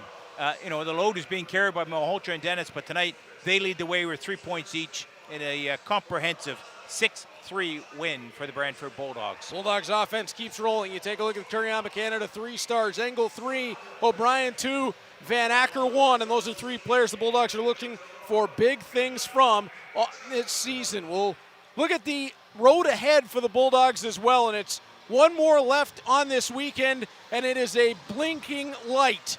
The Windsor Spitfires, the early season favorite in the West, come in to take on the Bulldogs tomorrow afternoon at 4 p.m. It ends a 4-game homestand for the Bulldogs before they'll travel on Thursday night just a little ways down the highway to take on the Niagara Ice Dogs to open up a 3-game Thanksgiving weekend. Yeah, been a week between games for the Bulldogs, or 6 days between games. They last played on Saturday, and back-to-back here this weekend, and then, as you say, Reader, 3 and 4 days next weekend. Lots of hockey to look ahead to on Turkey Day upcoming. But you get enough of a break and get the turkey in. That's fantastic. Yeah, I love the 1 o'clock game. I'm going to get home in time for dinner, so that's appreciated. That's the way to do it. Well, for tonight, the Bulldogs take a 6-3 victory. Our thanks to our great Rogers TV production crew, my broadcast partner, Norm Miller. I'm Marie Duffy. Tune back in tomorrow afternoon, 4 p.m. Ollie versus Fraser, Brantford versus Windsor. You'll see it right back here on Rogers TV.